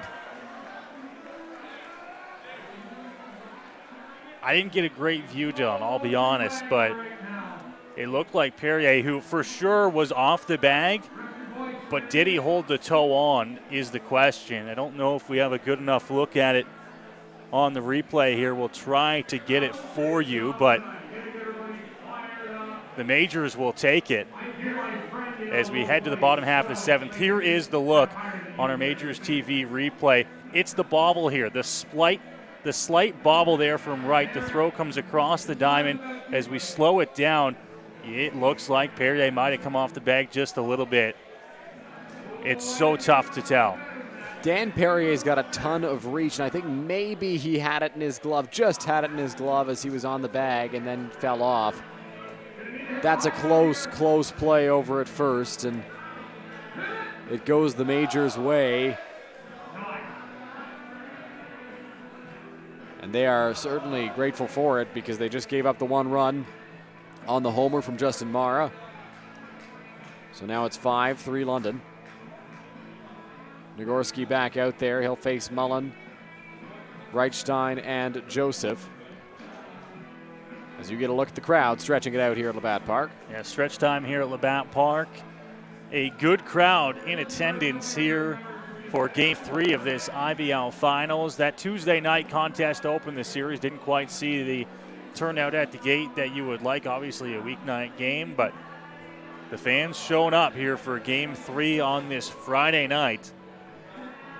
Trying to see if their Majors can hold on to this lead and hold on for a win in Game 3 to go up 2-1 in the series. Game 4 Sunday night at the Pits in Toronto. Game 5 Tuesday night here at Labatt Park. 5 back here in London. As of right now, that's all that is guaranteed in terms of the series, if need be. 6 would be Thursday in Toronto, Friday back here in London for 7. Chris Nagorski has wrapped up his warm-up pitches. Justin Mara fires a strikeout to second base, and we are set for the bottom of the 7th inning here at Labatt Park. Majors leading 5-3. 4-5-6 due up for London, so Majors going to be looking to add on to this lead and hopefully get it back to at least the 3 runs that they had it at previously. Yeah, this 2-run lead is going to be tight moving forward. You would love to see the Majors, who've been held off the scoreboard since the bottom of the 4th, to see if they can get a couple of runs back. 1 run in the first, 3 runs in the bottom of the 2nd, off the scoreboard in 3rd, and then on the scoreboard in the 4th. Since then, the offense just has not quite been there. First pitch to Robert Mullen is going to miss for ball 1. from Nagorski.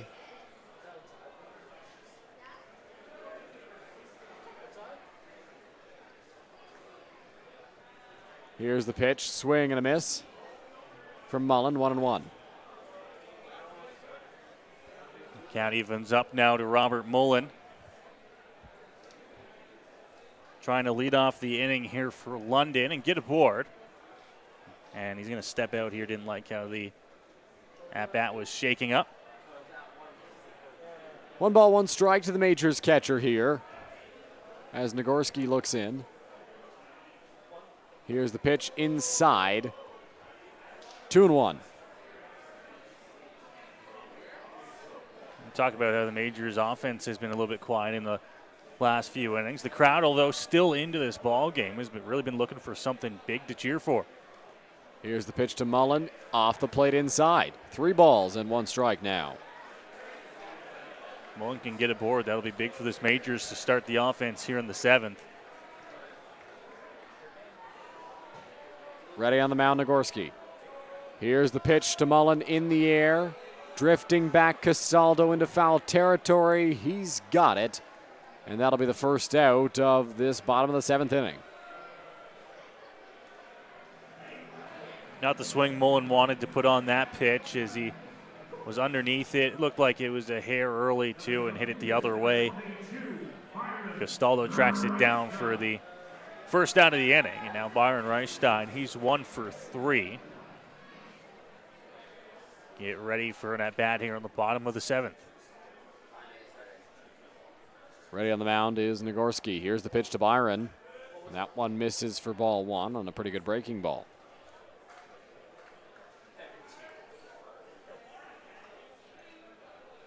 Coming set on the mound, the right-hander.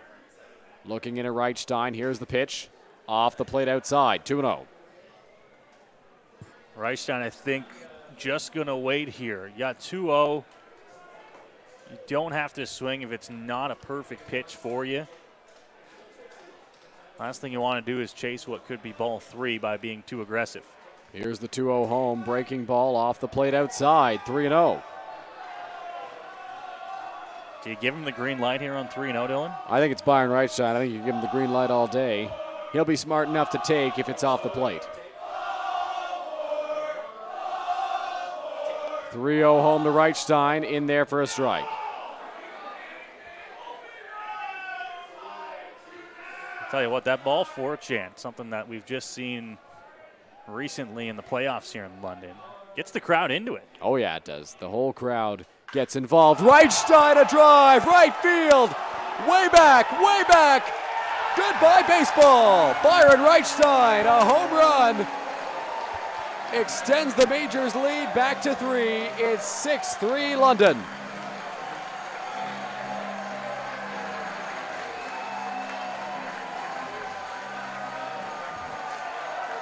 Byron Reichstein puts an absolute jolt into that baseball, says, Mar, anything you can do, I can do better, as he mashes one out to right field. And playoff Byron is back, as is the Majors' 3-run lead. Byron Reichstein clobbered that baseball to right field. And London leads 6-3 as Starling Joseph comes up to the plate.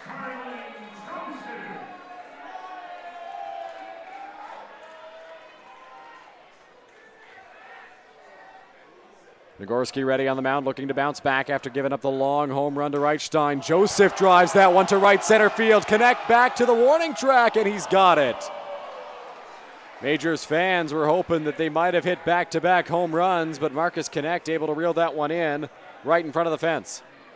Yeah, Joseph gave it a ride. That's kind of his signature. Take it the opposite way, swing so many times. We see him go underneath that scoreboard in right center field with the long ball. That time just not enough to get the ball flying here in the fall air at Labatt Park, but he did give it a ride. And that got it for the second out here. And now Nagorski not away from getting through this 7th with just the 1 run across. So Austin Wilkie will dig into the batter's box now for London. 2 away, 6-3 Majors. Here's the pitch. Wilkie fouls that one off. No, it feels like every at-bat for Austin Wilkie in this ball game has started with a foul ball, and a foul ball that looks just like that one. He's looking for something different, though. That's the problem that he's had tonight. 3 strikeouts in the ball game.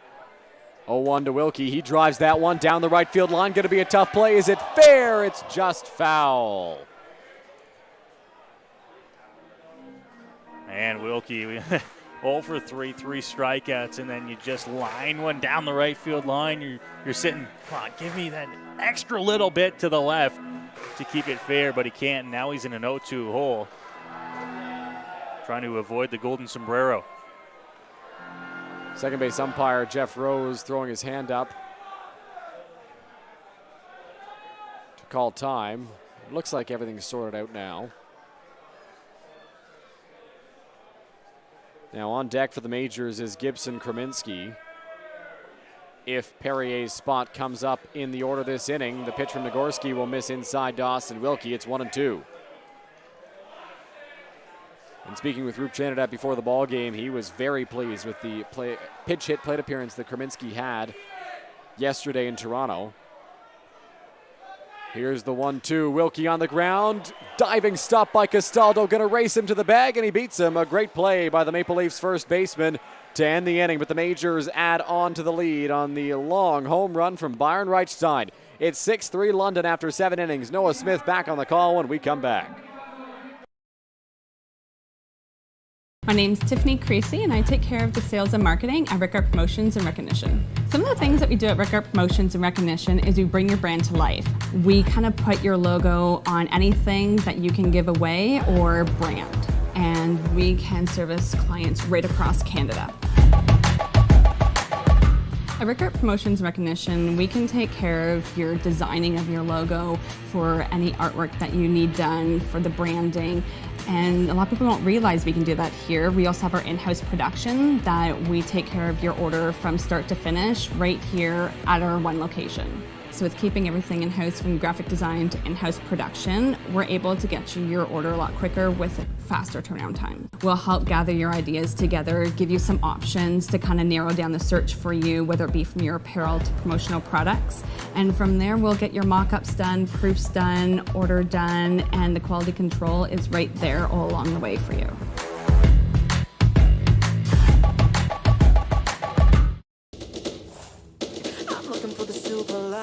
So tell me where it hides. I know I got some lightning currents running through me. I found that silver lining on the inside of me. Yeah.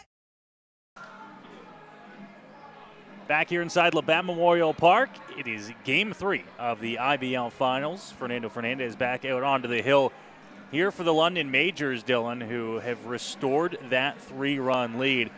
And it's not the first time in the ballgame that they've done that since they took that 3-run lead back in the second inning. They also got a run back in the 4th. Yeah, once the Majors went up by 3, they've tried to keep it that way as much as possible. They went up 2 and then went back up 3, and then went up 2 and went back up 3. As the Maple Leafs trim the deficit, the Majors get those runs right back, and that's what you got to do. If your defense, if your pitching gives up a run, you've got to answer right back, and the Majors have done that so far. It's a good recipe for success. So set and ready. Top half of the 8th inning here from Labatt Park. John Salazzo will lead things off for Toronto.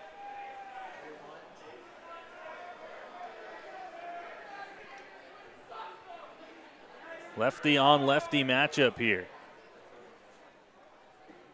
First pitch misses low, and Salazzo goes ahead in the count 1-0 here against Fernandez. Good offering right there from Fernando Fernandez, but did not get the chase he was looking for from John Salazzo and couldn't quite find the strike zone. A healthy cut on that pitch that wiped across the zone from Fernandez. 1-1. That was a big swing from John Salazzo. He was looking to take a Justin Mara, Byron Reichstein level swing at that pitch.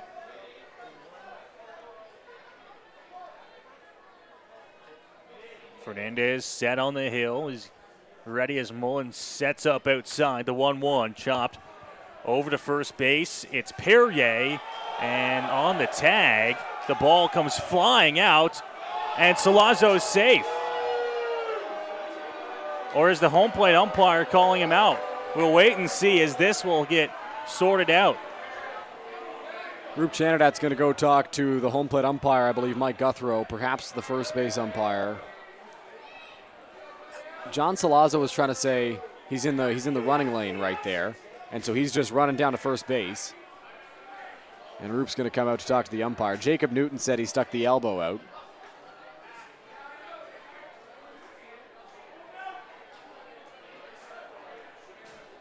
Roop Chanadat out there right now. Fernando Fernandez didn't seem to have any hard feelings either way. He went out to talk to Salazzo after that because he was going to cover the bag. Perrier went in for the tag, and Salazzo just sent his glove flying. As we'll get a look at the replay right now. Perrier comes off to get it. He throws the tag out. And I don't know if there was an elbow enough, and now the umpiring crew will meet here to chat this over at least. So Salazzo certainly thought he was just going through his running motion. This is such a tough call for the umpires to make because really who can see it best? The home plate umpire and the first base umpire. Yeah, we'll see. I don't think that Jeff Rose, the second base umpire, and Dean Oberle, the third base umpire, are going to have much to say here. I think it's mostly going to be a conversation with the home plate and first base umpires. And they're sticking with the safe call.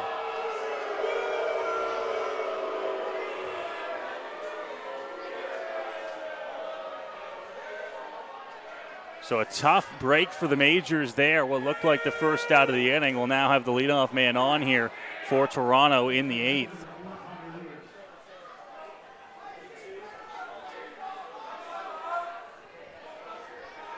Fans in the ballpark not happy with the call.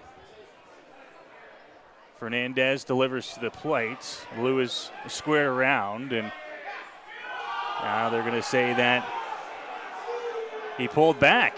Crowd is not happy with the first base umpire right now.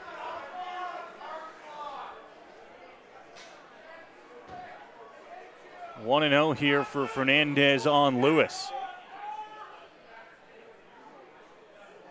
Checks on the runner, comes to the plate. It's right back to the mound. Fernandez might have had a shot at two, but he's just going to get the sure out at first. Not the worst idea in the world. There's one gone.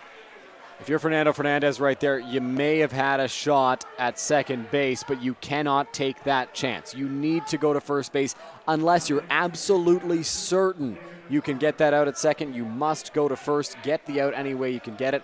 Smart play right there by Fernando Fernandez. He might have had a shot at Salazzo, but if you yank that throw into center field, Salazzo's at third base, and Lewis reaches as well. So smart play by the Majors lefty. It is still just the top of the 8th, but you kind of do have to treat it like you're in the 9th almost, and you just need to keep on getting outs on the board. A smart play by Fernandez as he pounds a first pitch strike across the zone to Dan Mara, and it's 0-1. You got to take it out by out right now if you're the Majors. Do whatever you need to in order to get the next one.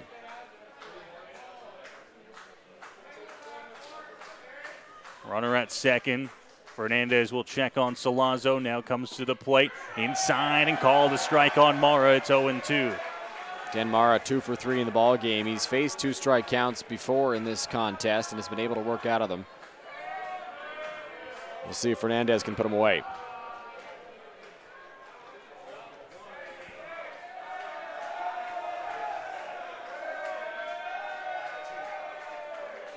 Fernandez checks again. Here is the 0-2 delivery. It's in the dirt and kept in front of him by Robert Mullen.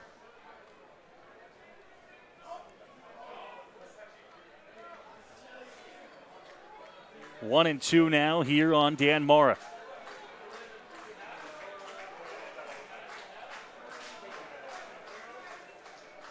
Delivery on the ground, second base. Takes a funny hop, but Newton gets it over to first in time to get Dan Mara for the second out. Good job by Jacob Newton over at second base, ensuring he had that baseball before he made a throw over to first. He stayed in front of it, didn't try to move too quickly and throw over to Dan Perrier. He waited back, make sure he had it in his possession, and then threw over to the bag. Gets a big second out.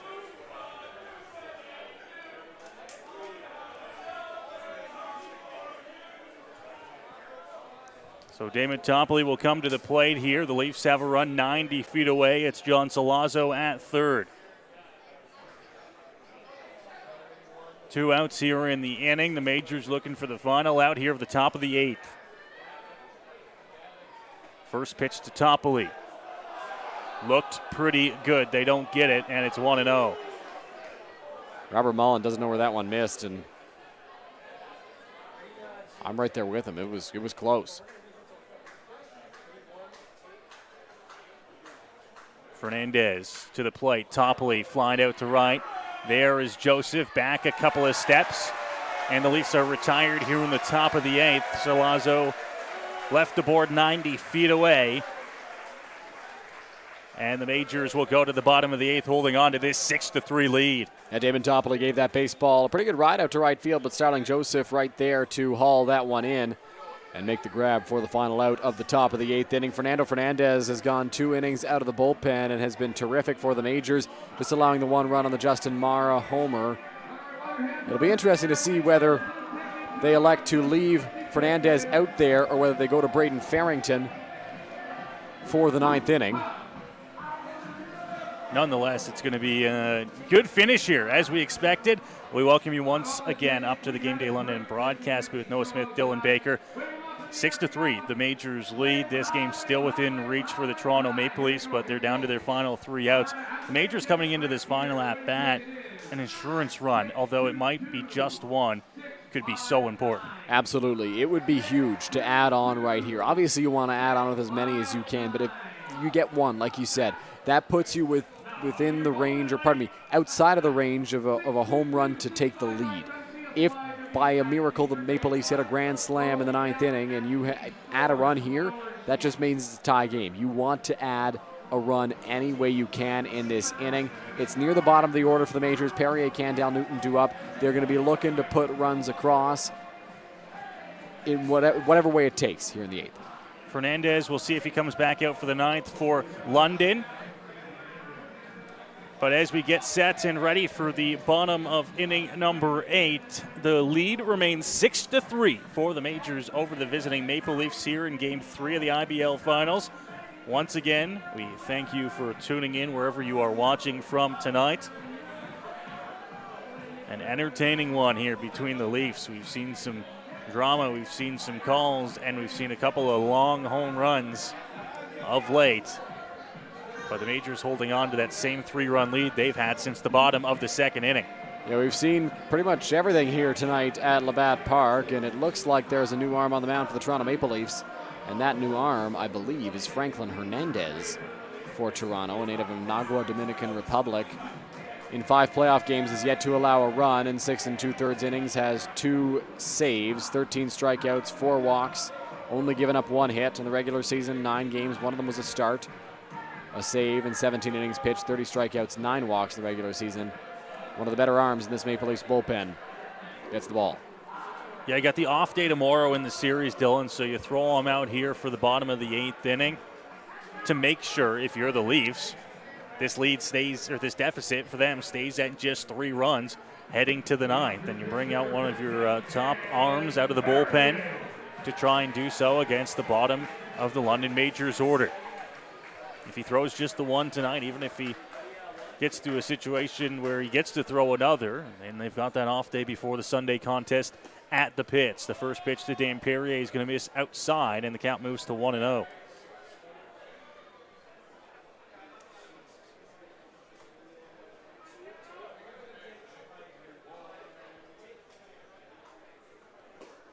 Hernandez to the plate, missing inside again to Perrier. 2 balls and no strikes on the Majors' first baseman. Franklin Hernandez has not given up a hit since August 26th against the Barrie Baycats. Pounds the bottom of the zone now, gets back into the count. With that 3rd pitch strike, it's 2-1.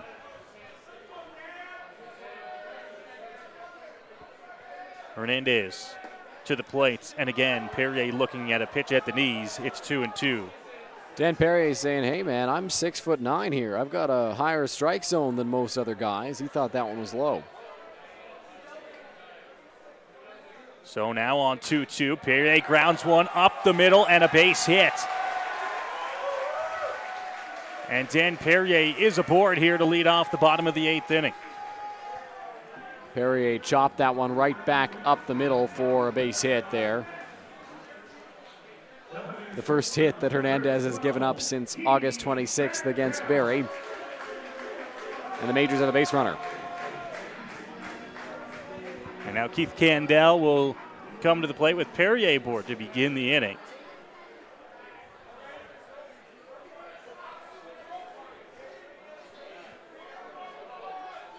Perrier not a huge lead over at first base. Candell gets one down. Hernandez back on the mound. Looks to 2, has to go to 1. It's in the dirt and picked to save the outs and get Keith Candell. And Franklin Hernandez very thankful for it out there on the mound as he points to Jordan Castaldo, claps his hands. Hernandez hesitated for a long moment, thought about going to second, trying to get Big Dan Perrier running to second base, and then thought better of it through to first, but rushed his throw a little bit and spiked it. Luckily for him, Castaldo, with his good hands, made the scoop. A little hesitation on the thought of going to second base is what caused the throw in the dirt, but as you mentioned, Castaldo saves that one and saves the out for the Maple Leafs here. Jacob Newton to the plate here for London. One gone. Runner at second base is Dan Perrier.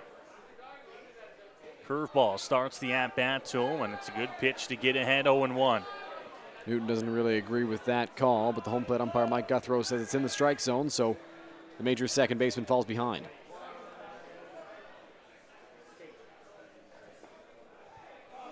Called strike on Newton now. And it's no balls and 2 strikes here on the Majors' second baseman. He's fallen behind 0-2, another one that he wasn't really a fan of at the plate. A couple of calls going the Leafs' way so far in this at-bat. 0-2, Hernandez to the plate, curveball, and he doesn't get Newton off or at it. A ball and 2 strikes here.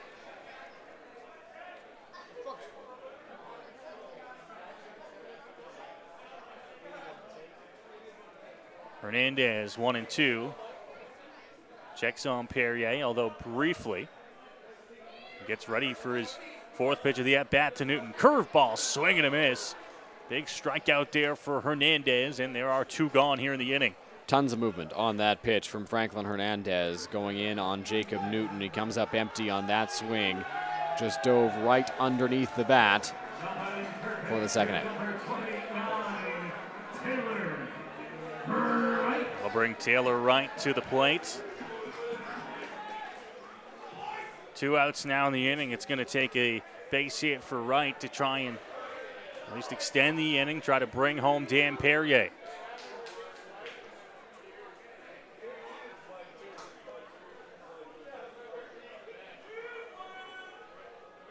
Hernandez checks back of the runner. It's going to be hit into left field. A base hit. Perrier's going to get the wave as he touches through. The throw from left field on the money, and they got him.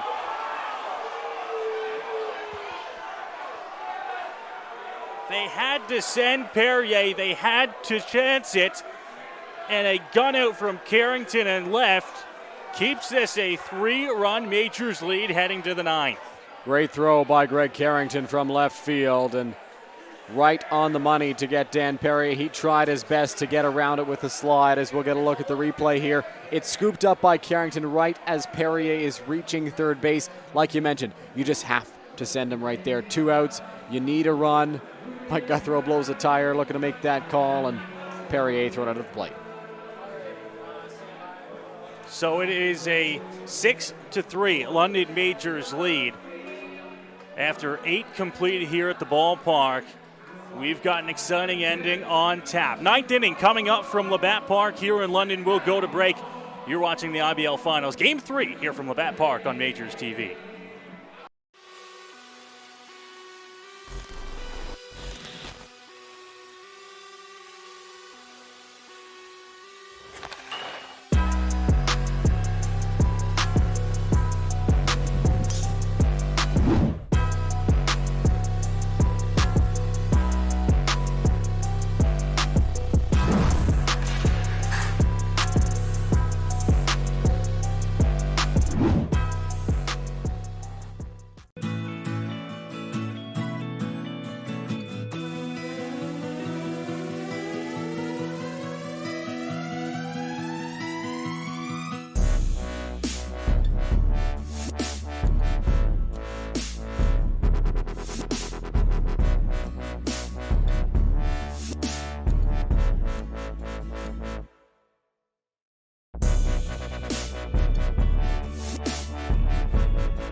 capturing emotion in every shot. We go to the 9th here in London, Labatt Memorial Park, Game 3 of the IBL Finals on Majors TV. Noah Smith, Dylan Baker, our entire Majors TV crew bringing you through the action here on this Friday night. Beautiful September night for playoff baseball. And oh boy, Dylan, do we have a good one here. It goes to the 9th inning. The Majors leading 6-3. The fans into the ball game. Just a great time for all right now at Labatt Park. Whether you're having a great time singing the songs or watching the baseball, it's been fun for everyone on this Friday night. Fans give a round of applause to each other for that sing-along. Incredible stuff, really. I mean, the music was paused, and you would have thought it was still going. They were so loud, and great crowd on hand for this one. I think even John Denver would be proud of that rendition.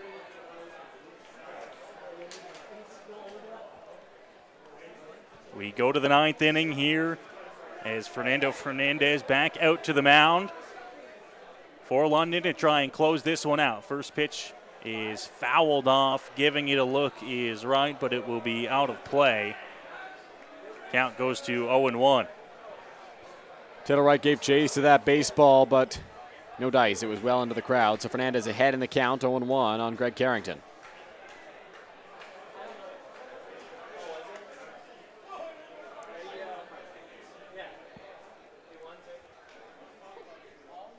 Carrington then the top of this Leafs order here in the 9th. 0-1 here. Offering, swung on and missed. Fernandez gets up 0-2 here on the 9-hitter. Great pitch right there from Fernando Fernandez. A changeup that dove across the plate, and Carrington just flailed at it. 0-2 coming here to Carrington. Fans clapping along. Swing and a miss. In the dirt. Mullen's going to have to complete the out to first. Sperrier steps on the bag.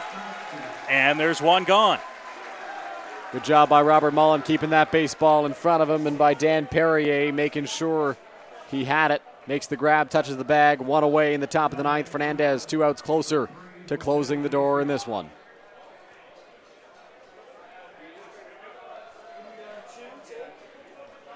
Back to the top of this Toronto Maple Leafs order.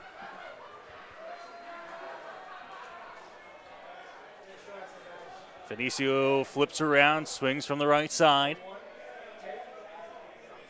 And he'll drive one in the air. Joseph coming on and makes the catch.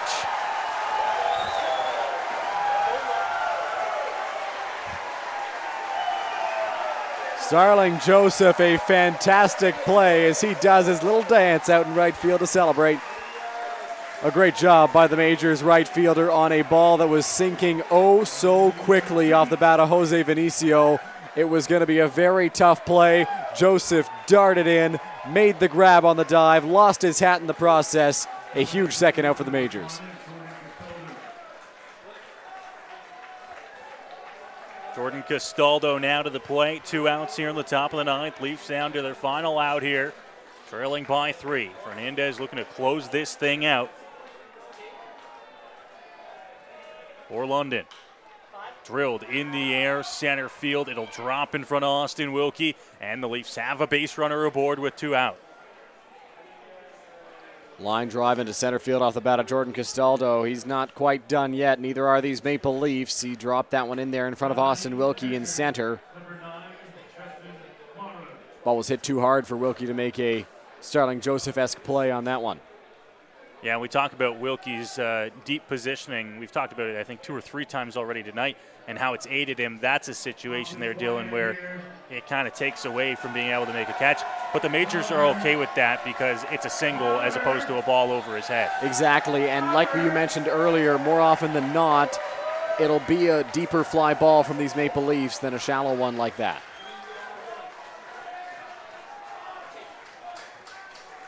Fernandez working from the stretch. Castaldo's on after a 2-out base knock up the middle. And the first pitch will miss upstairs. Looked like it was high to Justin Mara. 1-0. Crowd not happy with that one, though it did look like a ball. Certainly too high there to Mara. Let's go Majors chants ring throughout the ballpark. 1-0. Called a strike, now the count even.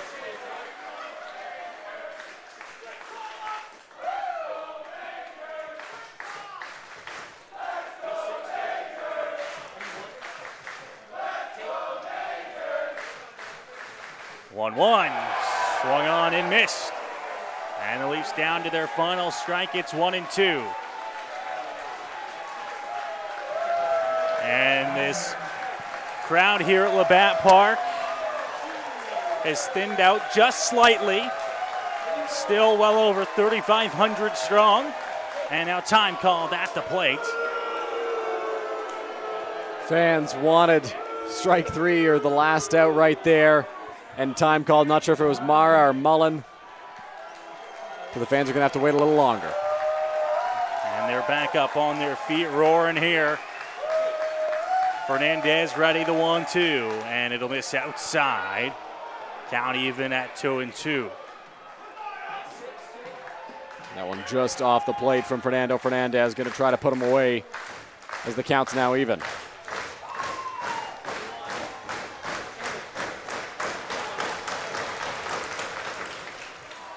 Popped up, foul territory. Mullen a look, and it's gone too far, out of play.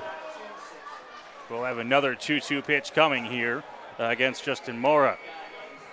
This crowd is really wanting this final out. They want to yell at the top of their lungs right here, but they're having to wait. Great battle right now by Justin Mara, keeping the Leafs alive.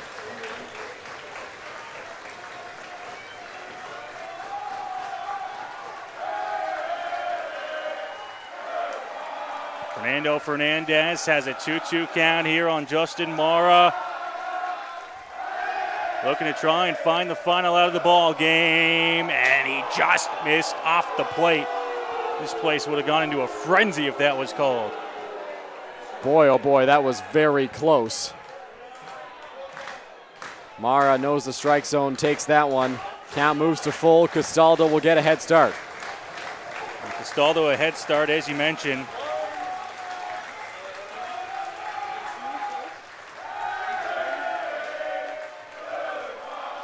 Not being held on by Perrier. It's a full count pitch coming from Fernandez. Out to left center. Wilkie is calling off the left fielder. Ball game.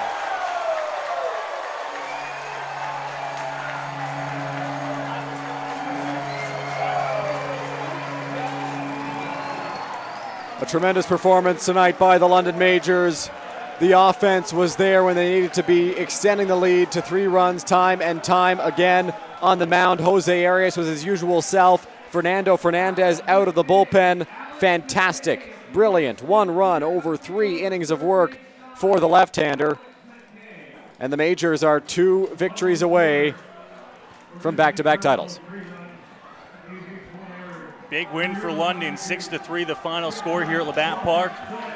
In the downtown at a 2-1 series lead as the series shifts back to Toronto on Sunday in Christie Pits. Game Day London broadcast booth, post-game show. Noah Smith and Dylan Baker. What a show put on for the fans here at Labatt Park on this Friday night. Both of these clubs, a well-played ball game. The Majors 6 runs, 12 hits. The Leafs 3 runs, 8 hits. And they kept it close. They kept it entertaining. They did not go away. This is what we're going to see all series long. If you're a fan of baseball, you had everything in this ball game. You saw good pitching. You saw good defense. You saw good hitting. You saw some close calls, some controversial plays where fans and players from both sides were not happy.